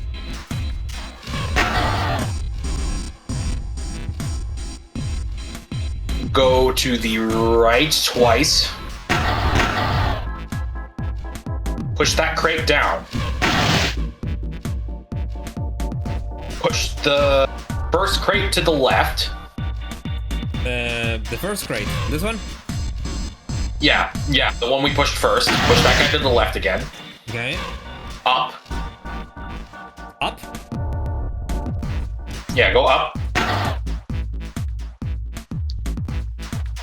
Then to the left.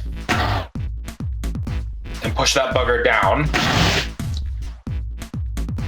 Then left. Down towards the metal crate, like all the way.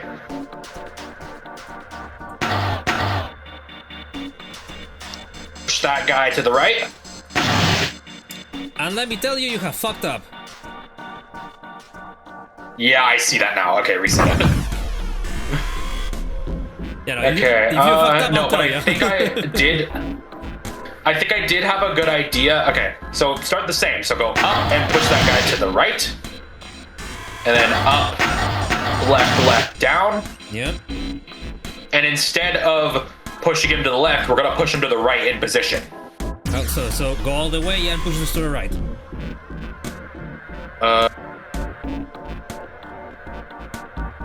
Wait, no. Go right. All the way down. Left twice. Up and then right.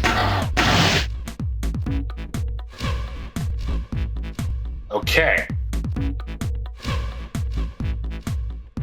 Okay, we're gonna go left, down, left. Left, down, left, up. Push him up once. And then we're gonna go around him. So left, up, right. Okay. And we're gonna push the box to the right into position. We're gonna push this one down. We're gonna go down twice. Push that guy in position. And then we're gonna push, go left twice, up twice. Yeah, you fucked up. No. Oh wait, yeah, I Yeah, have. how can I push that Right. shit in? Fuck. Okay, yeah, reset it. But I had the right idea. You So had the right start off idea, the yes. same. Up. Yeah, up, left. And then up, left, left. Down. Okay. Wait. Oh yeah, go right, down, down, down, left. Ah, shit. I fucked up myself there. No, no, no, no, no, no, no, no, no, no, no, no. You're fine. Go, yeah, left. Left again. Up. And then to the right. That guy's in position now. Okay. We're gonna push, we're gonna go down, left, up. Down. Or no, wait, not, I meant to say right, but it's one move. Oh, shit. whatever, okay. It's the wrong direction. Yeah, that time was your fault. Yeah. Yeah. Down, down, down, yeah. Basically, I just want to push this guy up one. So, like, the guy in the yellow, I want him to go Gotcha. one. There. Now go down. All the way to the left, that we can. Push him up. And then go around him.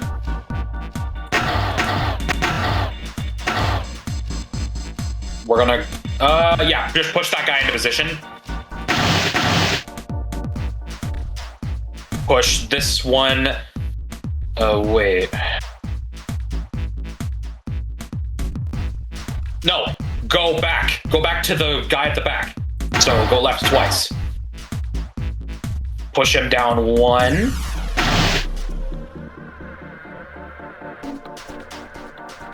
And then get him into position. So, yeah, left, down, and then all the way. And now go back around, push this guy down, and get him into position. Good fucking job. There we go! Okay, I'm done putting in the program. What do I do next? Just be quiet and watch. See? It's moving already. Ooh, 3D. This was the shit back in the day. As if the doors haven't been. As if the doors haven't been 3D already. Yeah, still. Awesome. The Pushmaster 5000 did what I told it to, and lined up all the crates. Great, now we can reach the coffin. We just need to climb up those crates over by the fence. Alrighty, let's go. Yippee! Here we are. A coffin. They walked slowly past their row of crates until they came to the coffin. They stopped and nodded to one another, and Junpei put his hand on the lid of the coffin. Mommy!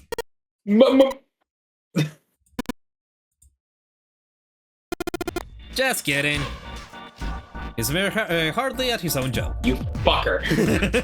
Junpei grumbled and shook his head. Whatever, just open it. Junpei resisted the urge to remind Santa that he would have had it open a long time ago if Santa hadn't interrupted, and quickly threw off the lid of the coffin. They peered inside. Contrary to what they expected, the inside of the coffin was quite large. It was mostly empty, but not completely so. Laying at the bottom was a rusty key. Fucking Magnum? And next to the key... Magnum, yep, revolver. It's a gun. Yeah, a revolver.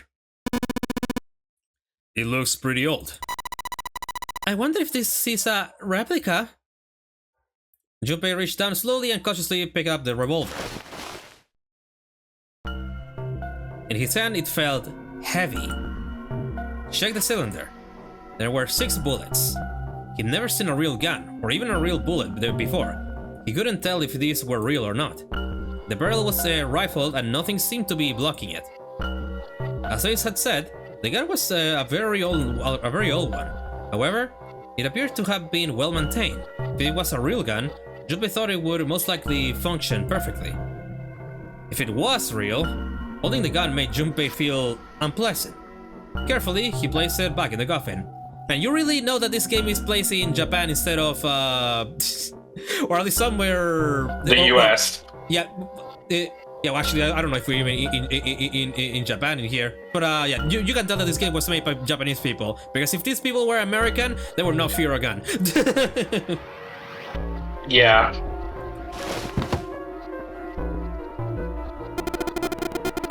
You're not gonna take it?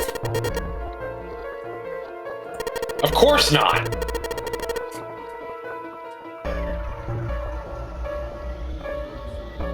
All something like this is going to do is cause more trouble.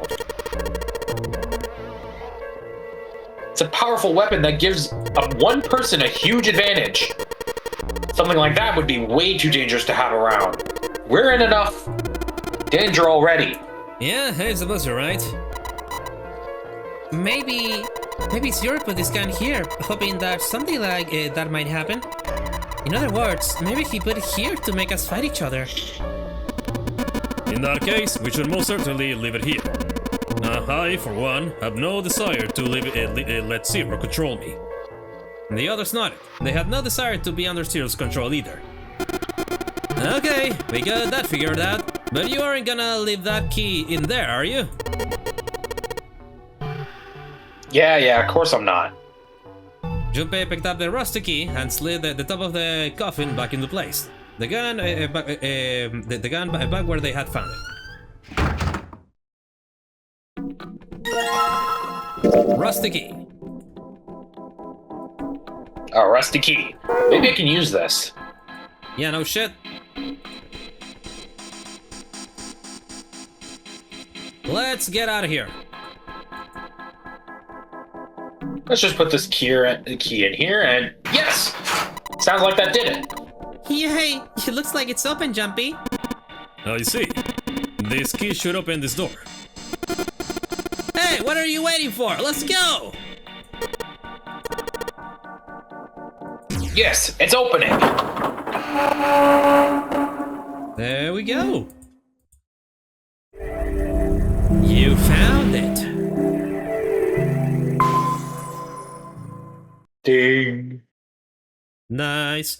The hallway that left the cargo room headed straight toward the stern. Junpei and the three proceeded down it, silently. Some distance along it, a large room opened up on the left-hand side. It looked familiar. An iron grate covered each of the elevators. Junpei and his companions drew to a stop and began to discuss what their next move should be. We've seen this elevator before. We got off the one on the left just a little while ago. Then we went through the number 6 door, and that took us to the engine room. Yes, and after that, we passed through the cargo room. And now we're back here. In other words, we made a loop. We're back where we started. Junpei approached the elevator. Gently, he pushed the triangular button on the wall next to it. A moment passed.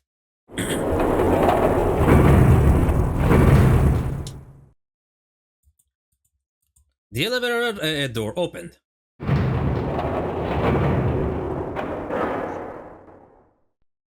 And shut. Pushing the button had apparently restored power to the elevator. The elevator was now functional. What do we do? Should we return to C deck?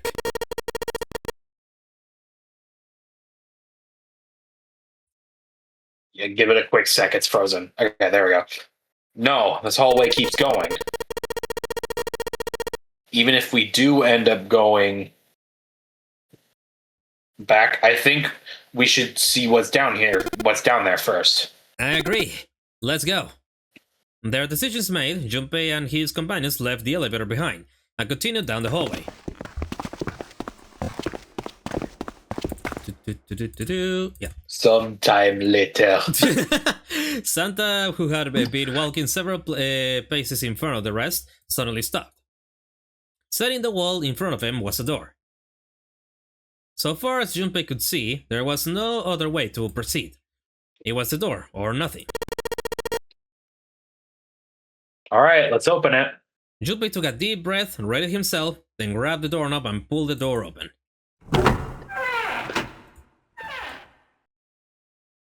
He paused for a moment, then stepped through into the room.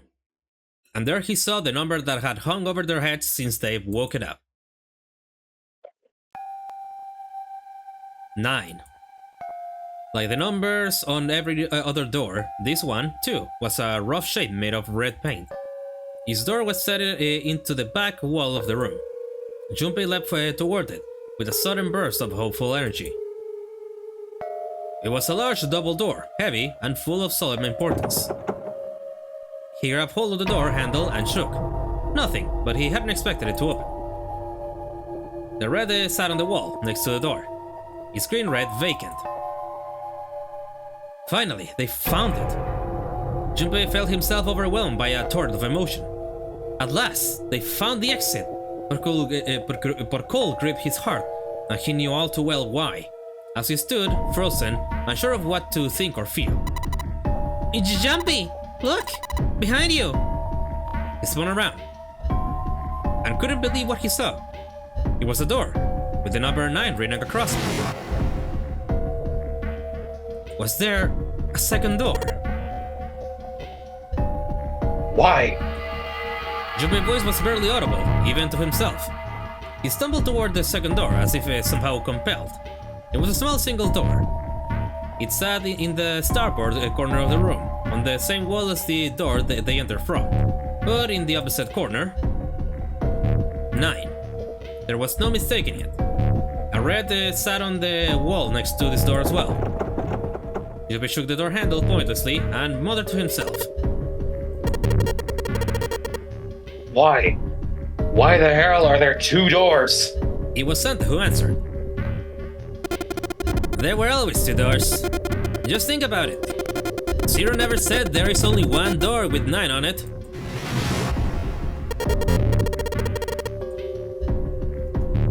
Whoops, right. This is not Zero. Yeah, you read the note. Yeah, it is it. Yeah. It is hidden, but an exit can be found. Seek a way out. Seek a door that carries a 9.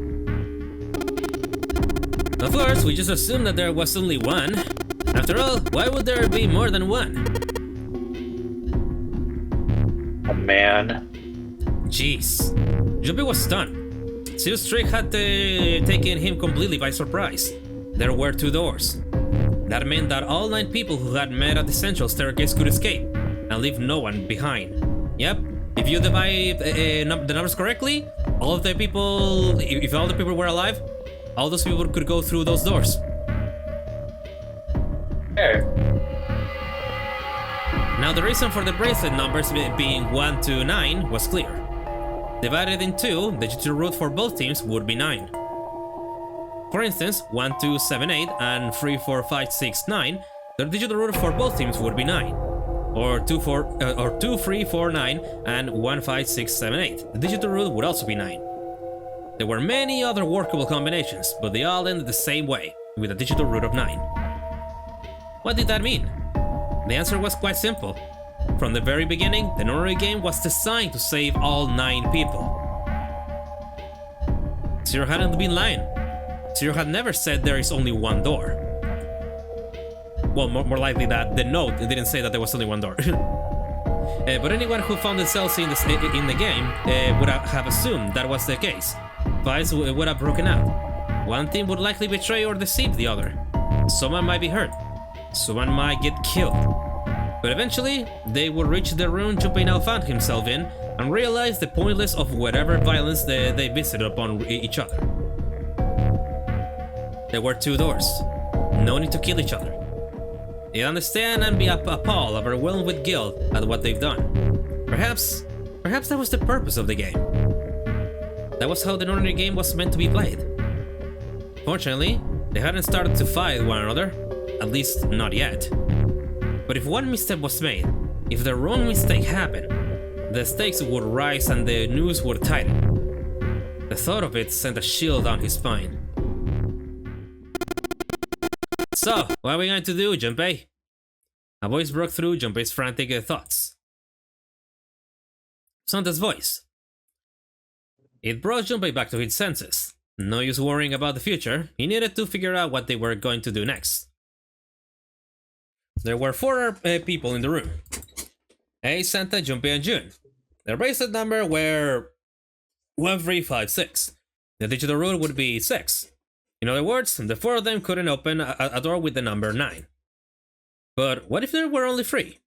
Could door 9 be opened with 3 of them? It took him no time at all to determine the answer. There was only one combination of 3 people that would give a digit rule of 9. 1 plus 3 plus 5 equals 9. That would mean... No, we gotta go back. That wasn't a possibility he was willing to consider. Santa and Ace agreed. Yep. I agree. We cannot leave June behind. Junpei let out a breath he hadn't realized he'd been holding. Are you sure? I don't mind staying.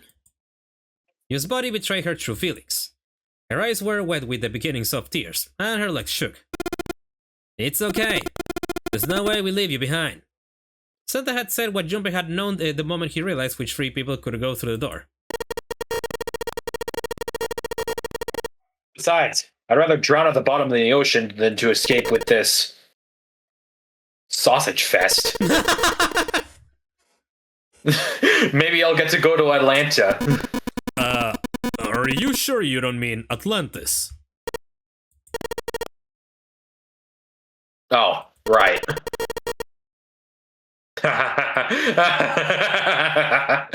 Perhaps it was the sudden reassurance that no one wanted to leave June behind, but Junpei laughed harder than he had in some time. Santa and I smiled.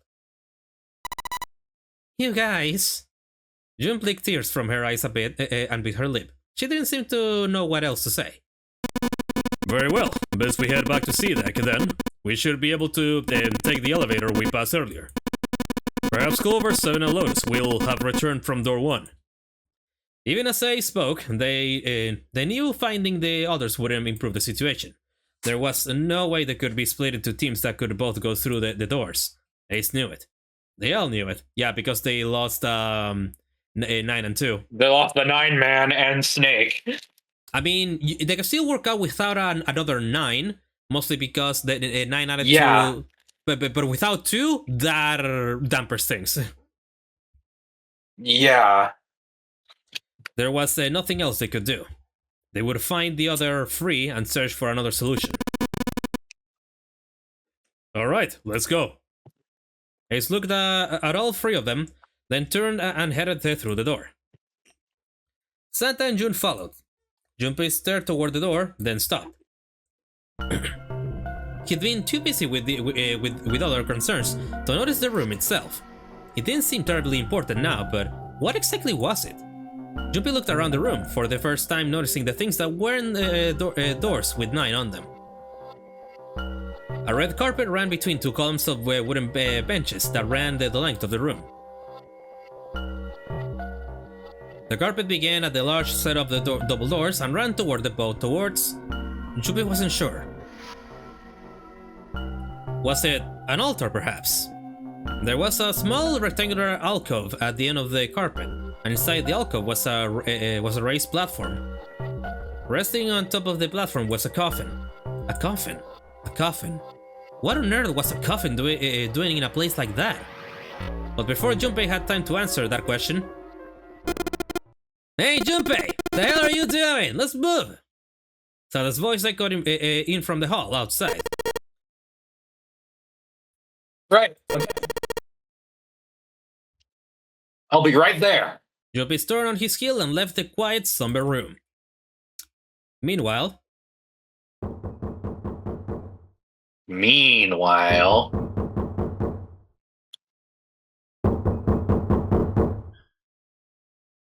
What the f...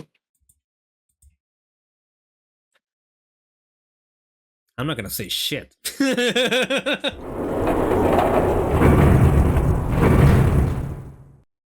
Leave that to your thought, Cloud. Who's in the coffin? They took the elevator up to the C deck. Once there, they headed back toward the main hall and the central staircase. It didn't take them long. Junpei found Seven and Lotus waiting for them. They didn't look happy. We've got a problem. Clover is gone. Oh, right. Clover is gone. Right. Now we have everybody. Yeah, I'm Lotus now. You've been doing a lot of talking today. Yeah. Junpei and his three companions look at one another. He turned back to Seven and Lotus. What do you mean, gone? Santa, Ace, and June had their own questions to ask. When? Why? You two went into door 1 with Clover, didn't you? Seven and Lotus responded as best they could. Yeah, we went through the door together. But But Clover barely spoke to us. She just did her own thing the whole time. There were 4 rooms on the other side of door 1. She wouldn't let us into the 4th room. She just said, I'll take care of this one. She wants the axe! She wants the axe! And shut the door. She must have blocked it with something on the other side.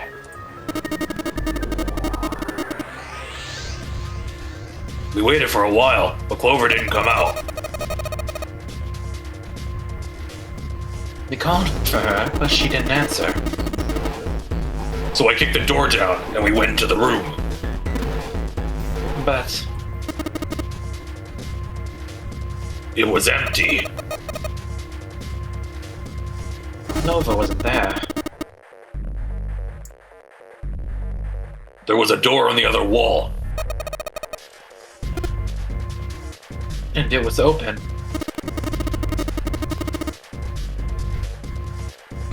We figured she opened the door and left by herself. We ran after her, of course, but Well, obviously we didn't find her. You figured that. Clover's gone. Junpei thought for a moment. When did this happen? We got here just before you. You certainly have excellent timing. So you went after, you haven't searched anywhere other than near the staircase? No, we haven't. Finally, Ace spoke. His voice had an edge of resolve and concern. Very well then. We best separate and look for Clover. We haven't much time left. Let's begin. There were quick notes all around, and the 6 remaining players spread out.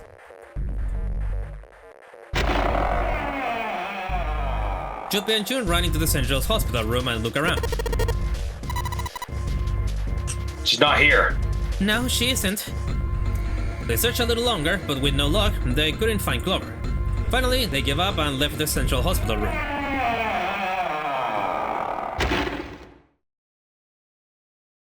Slowly, they made their way back to the hallway.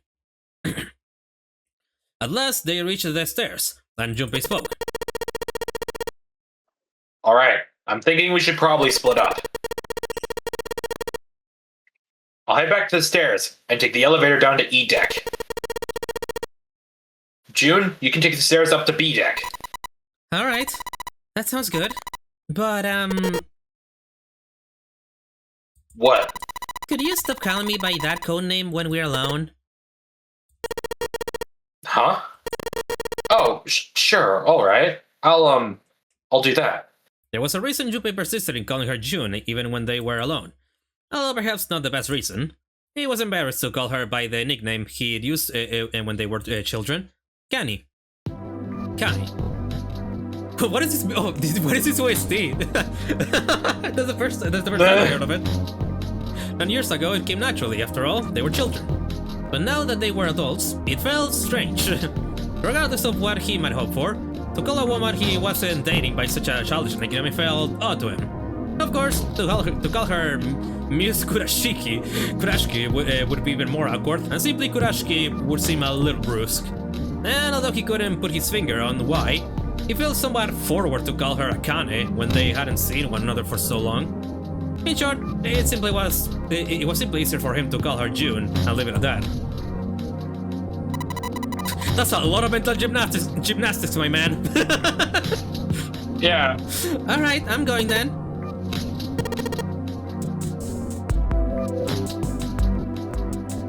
Yeah, be careful. Connie. June, or perhaps more appropriately, Connie, blushed and smiled. You be careful too, Jumpy.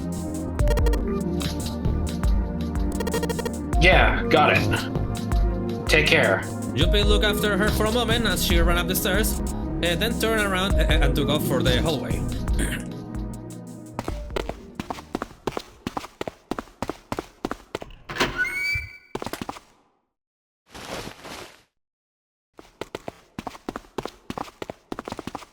Down the elevator, where everything was wet.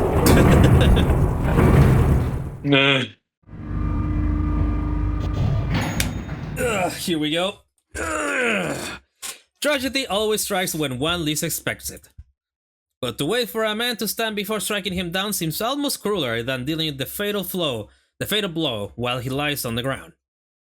A light in a dark place, June's smile had given him hope, both for escape and possibly for something else. It was that hope that raised his spirits just enough that they might soon be fully dashed.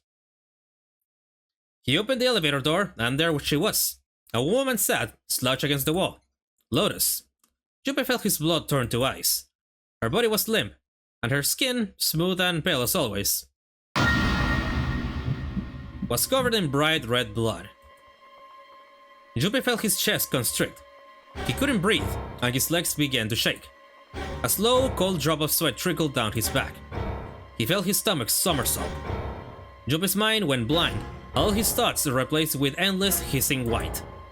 Driven by little more than instinct, he began to walk towards Lotus slowly. Each slow movement of his stiff limbs brought him closer to her corpse. Finally, he stood next to her. Robotically, he bent down and put his hand against her neck. There was no pulse. No rise and fall of breathing. She was slightly warm. Something somewhere in Junpei's shaken mind told him that meant she had been killed recently. Yes, Junpei thought. His mind slowly returned. She had been killed. Someone had killed her. There was a deep cut on the left side of her stomach. Blood still oozed from it, although clearly her heart had stopped beating some time ago. The weapon had been a knife then. Perhaps she had been stabbed in the heart once. She would have died immediately. He took little comfort from knowing she must have suffered very little. Only then did Junpei notice. Lotus's bracelet was gone. Does this look familiar? Yes, it's fucking Clover has the axe again. No, but remember in the submarine ending? Her bracelet also was gone. Oh, yeah. Lastly, let us discuss how to remove the bracelets. May I have the procedure, right? Do you have the procedure on? Yeah, I can hear you. Okay. Yeah, lastly, let us discuss how to remove the bracelets. There are only two ways to do so. 1. You escape from this ship. 2. Your heart rate reaches 0. In other words, once the bracelet is taken outside the confines of the ship, or the depths that its wearer heartbeat has fallen to 0, it will shut down automatically. Was that why the killer had ended Lotus's life? So that they might have the number 8 bracelet? Yeah, I'm telling you to remind you because in the submarine ending, Clover was fucking dead. I mean, Clover was dead in the submarine ending, but I was talking about the axe ending. Yeah, 7 check her pulse and all. Yeah, but A knife wound is very different from an axe wound, I'll tell you that. Yeah. Who's the fuck? If that was true, then the killer was whoever wanted the number 8 bracelet. Or perhaps more accurately, the person who would gain the most by obtaining the bracelet number 8. One for the Thought Cloud, a major one. Okay then, so let me grab a new page for this. But yeah, given that in the submarine ending, Lotus was missing her bracelet, and in here too, what can we infer from that? It's someone whose digital root guaranteed needs to involve an 8. Yeah, but also, I'll just go out and say it. It would mean that the same people that kill all those people, because that would be the same one that killed Seven and Lotus by that end. It would be the same. It's the same killer here.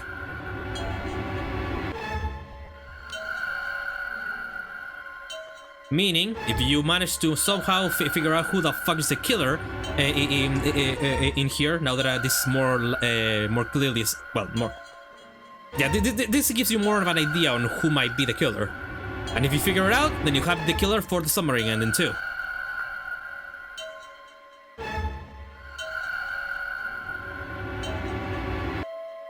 But yeah, let's continue. So our suspects. Hang on, our suspects are 1, 3, 4, 6, and 7. Since Snake is dead, the 9th man is dead, and it's obviously not Junpei. Mm-hmm. Wait, but it can't be June either, because she has an alibi. Because Right. Junpei was with June, so it's not June. So that leaves it down to Ace, Santa, Clover, and 7. Yeah, those are your suspects for the moment. Let's. But if we're going... If we're hold up. If we're going off the submarine ending, then it can't be 7. Right. Because 7 was with them when they died. Right. And if that's the case, wait, it can't be Ace either. But it also can be Clover. The 7 checked her pulse and she was fucking dead. It can't, yeah. Oh, it's Santa! Wasn't Santa also dead? Okay, wait. Well, Wait, in where was 17 Santa dead in the submarine ending? In the submarine ending, Santa was dead. It was on the floor in the pool of blood alongside Ace, Clover, and well, Santa. Wait, so everyone has an alibi? So what does that mean?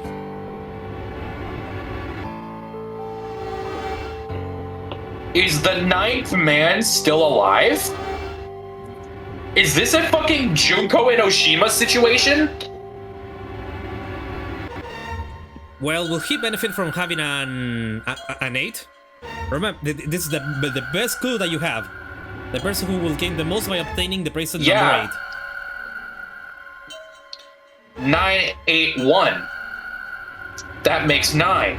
9 plus 8 plus 1. 8 plus 1 is 9. 9 plus 9 is 18. 18 equals 9. He does benefit. No, that would make 17. He would also... What? Yeah, No. 9 plus 8 equals 17. 1 plus... You're thinking... One. You're thinking 9 plus 9. 17... No, yeah. 1 plus 8 plus 9. So you're suspecting Or Ace? 2 plus 8. It could be Ace, yeah.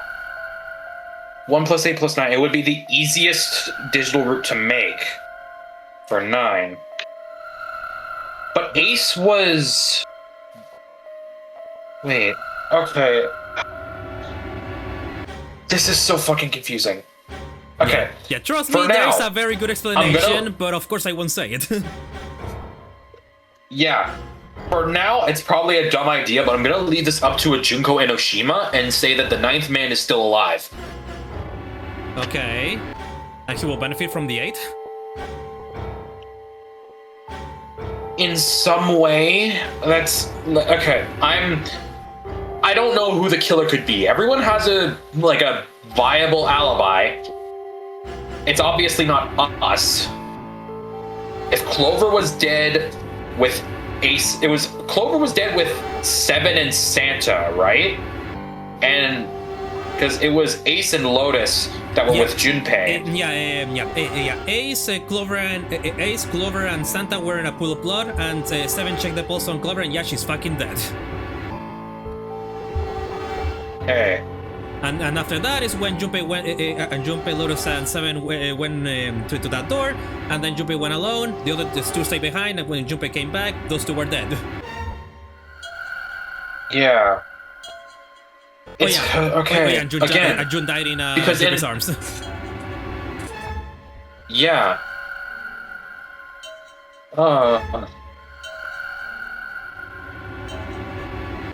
Oh, this is so fucking confusing. Because everyone has a confirmed alibi.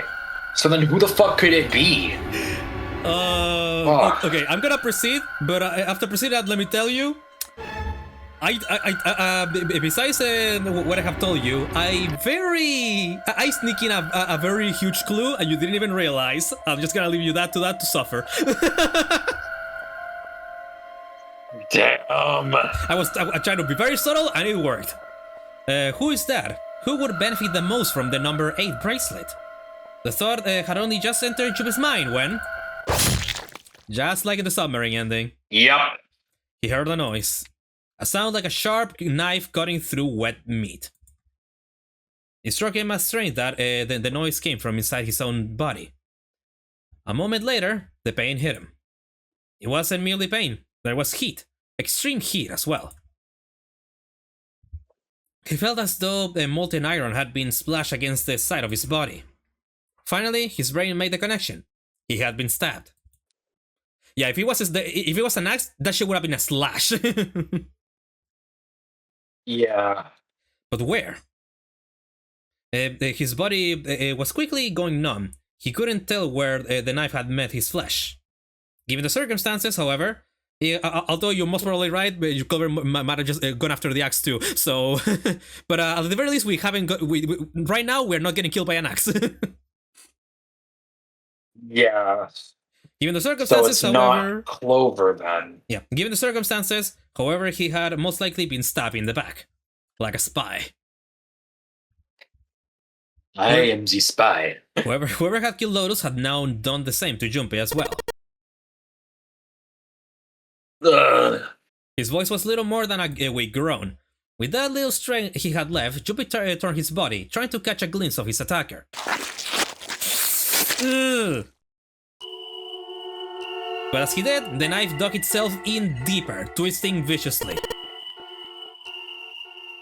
Ah!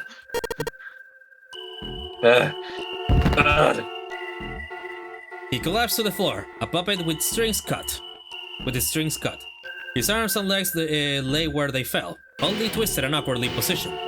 Junpei's body was entirely numb. He could feel the blood leaking out from him, but nothing would move. Nothing save his eyes. As he lay on the floor, his lightness ebbing away, Junpei finally saw his attacker. 2 tiny images of the killer reflected in his eyes. With that recognition came nothing.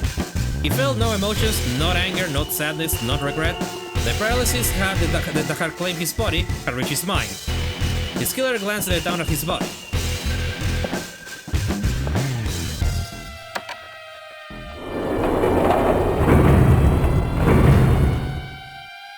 Then, without a word, climbed into the elevator and was gone.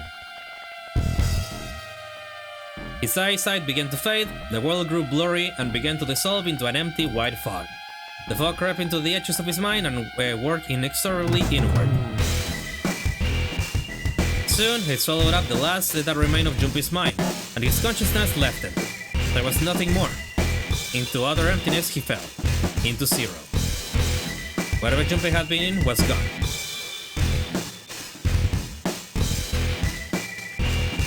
That's another bad end for the book.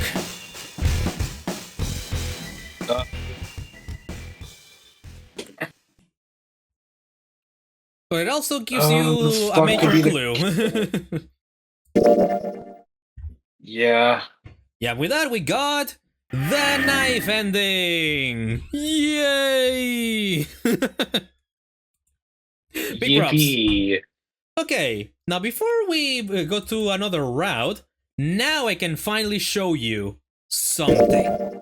Remember that one video that I said that in the submarine ending we show you the best course of action of doors to take? Yeah. Well, now it's time. Now I can finally show it to you. So give me a moment. Okay, I could not find the video for the life of me. But here's the thing. I'll basically cinematic. It says a lot of things, and I'm not even. This is a very funny sentence at the beginning of the video that says, "Unfortunately, that's the wrong answer. Actually, I'm Santa." Now, what the fuck does that mean? It shows in the route. So the doors that you need to take for this one is at the very fucking start of the game. Choose door 5 to go with the 7 and Snake. Then in the hospital room, you need to go through door 8 with Lotus and Clover. And then finally, you choose the door 1 with Ace and Clover. So never go with June is what you're telling me. Oh wait, actually no, not door 1. It was door 6 actually. Yeah, the engine room. Never mind. Yeah, it was door 6. Okay, so we gotta go through the whole fucking engine room again. Okay. Yeah, no, don't worry. I can make that shit fast. But yeah, that's basically it. So, see you guys on that one. Alright, we're back here. So, yeah, to go with the route that they show you at the end of door 3, which I'm guessing at this point they only show you that route if you are playing the Steam version of the remaster. Yeah, you need to go with door 5.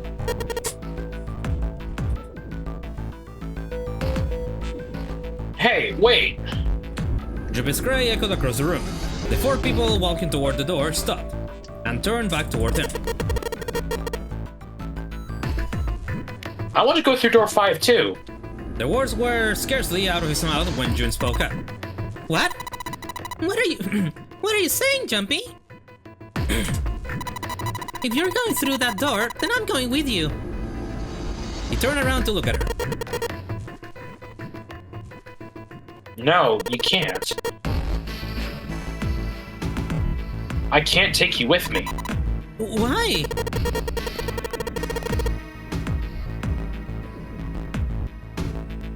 Well, you know what's in there, don't you? Are you sure you want to see that? June opened her mouth as if to say something, but instead closed it again and looked at the floor. Jumpy felt an ache in his chest at her clear distress, but the choice was not his to make. There was nothing else he could do. Jumpy turned away from June, doing his best to silence his turbulent emotions.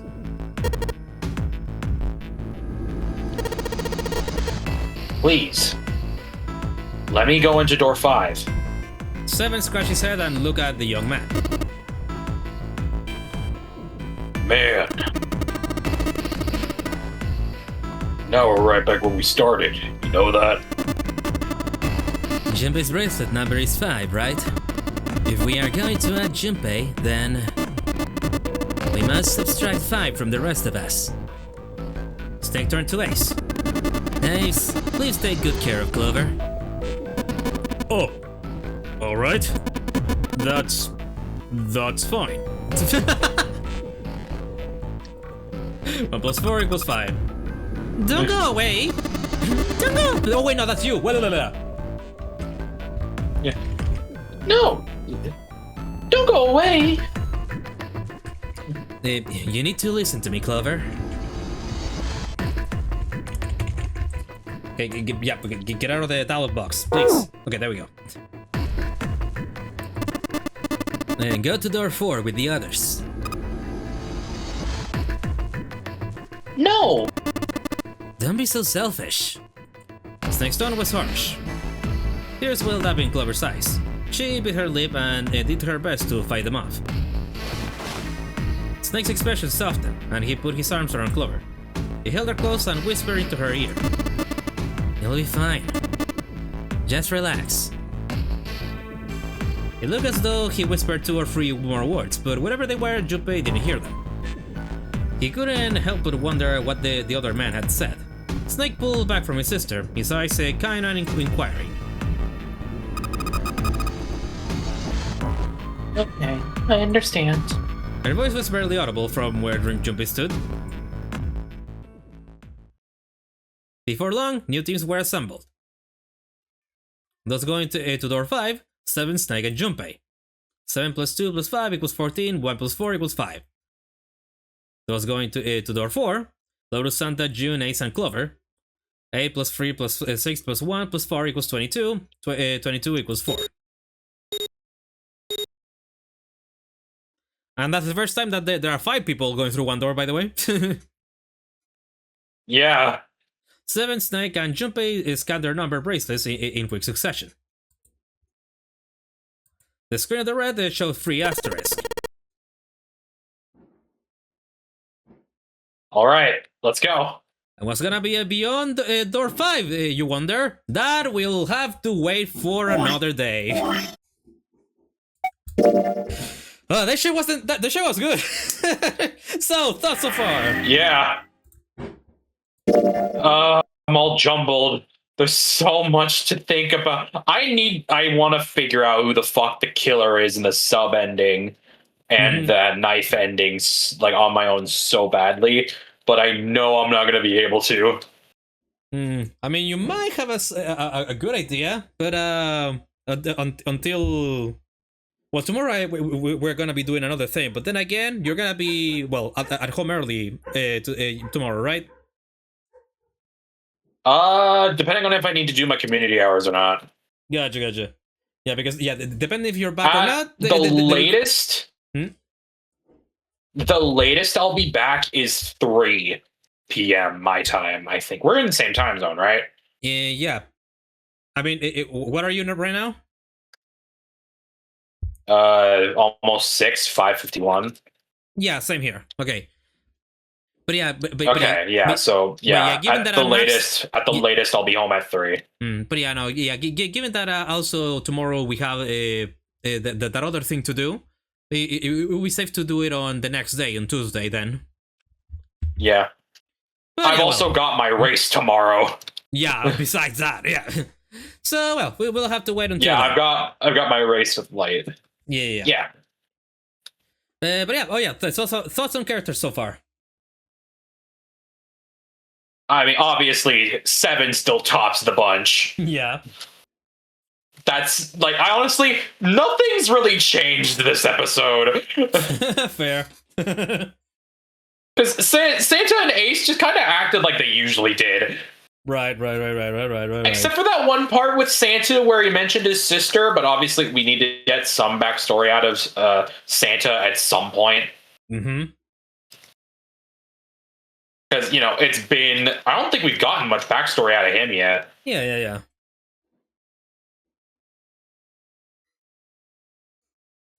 All right, that'll be for that. So yeah, that's about it. That's about as much as I can say. There's not much else I can say. They all kind of just act the same. Lotus fucking died. Yeah, 2 times, right? About now. Yeah, Lotus has died 2 episodes in a fucking row. Well, but yeah, if you guys like this video, please do leave a like and subscribe if you haven't already. It does help me out a lot. And become part of Discord server so you do not miss out any uploads to YouTube.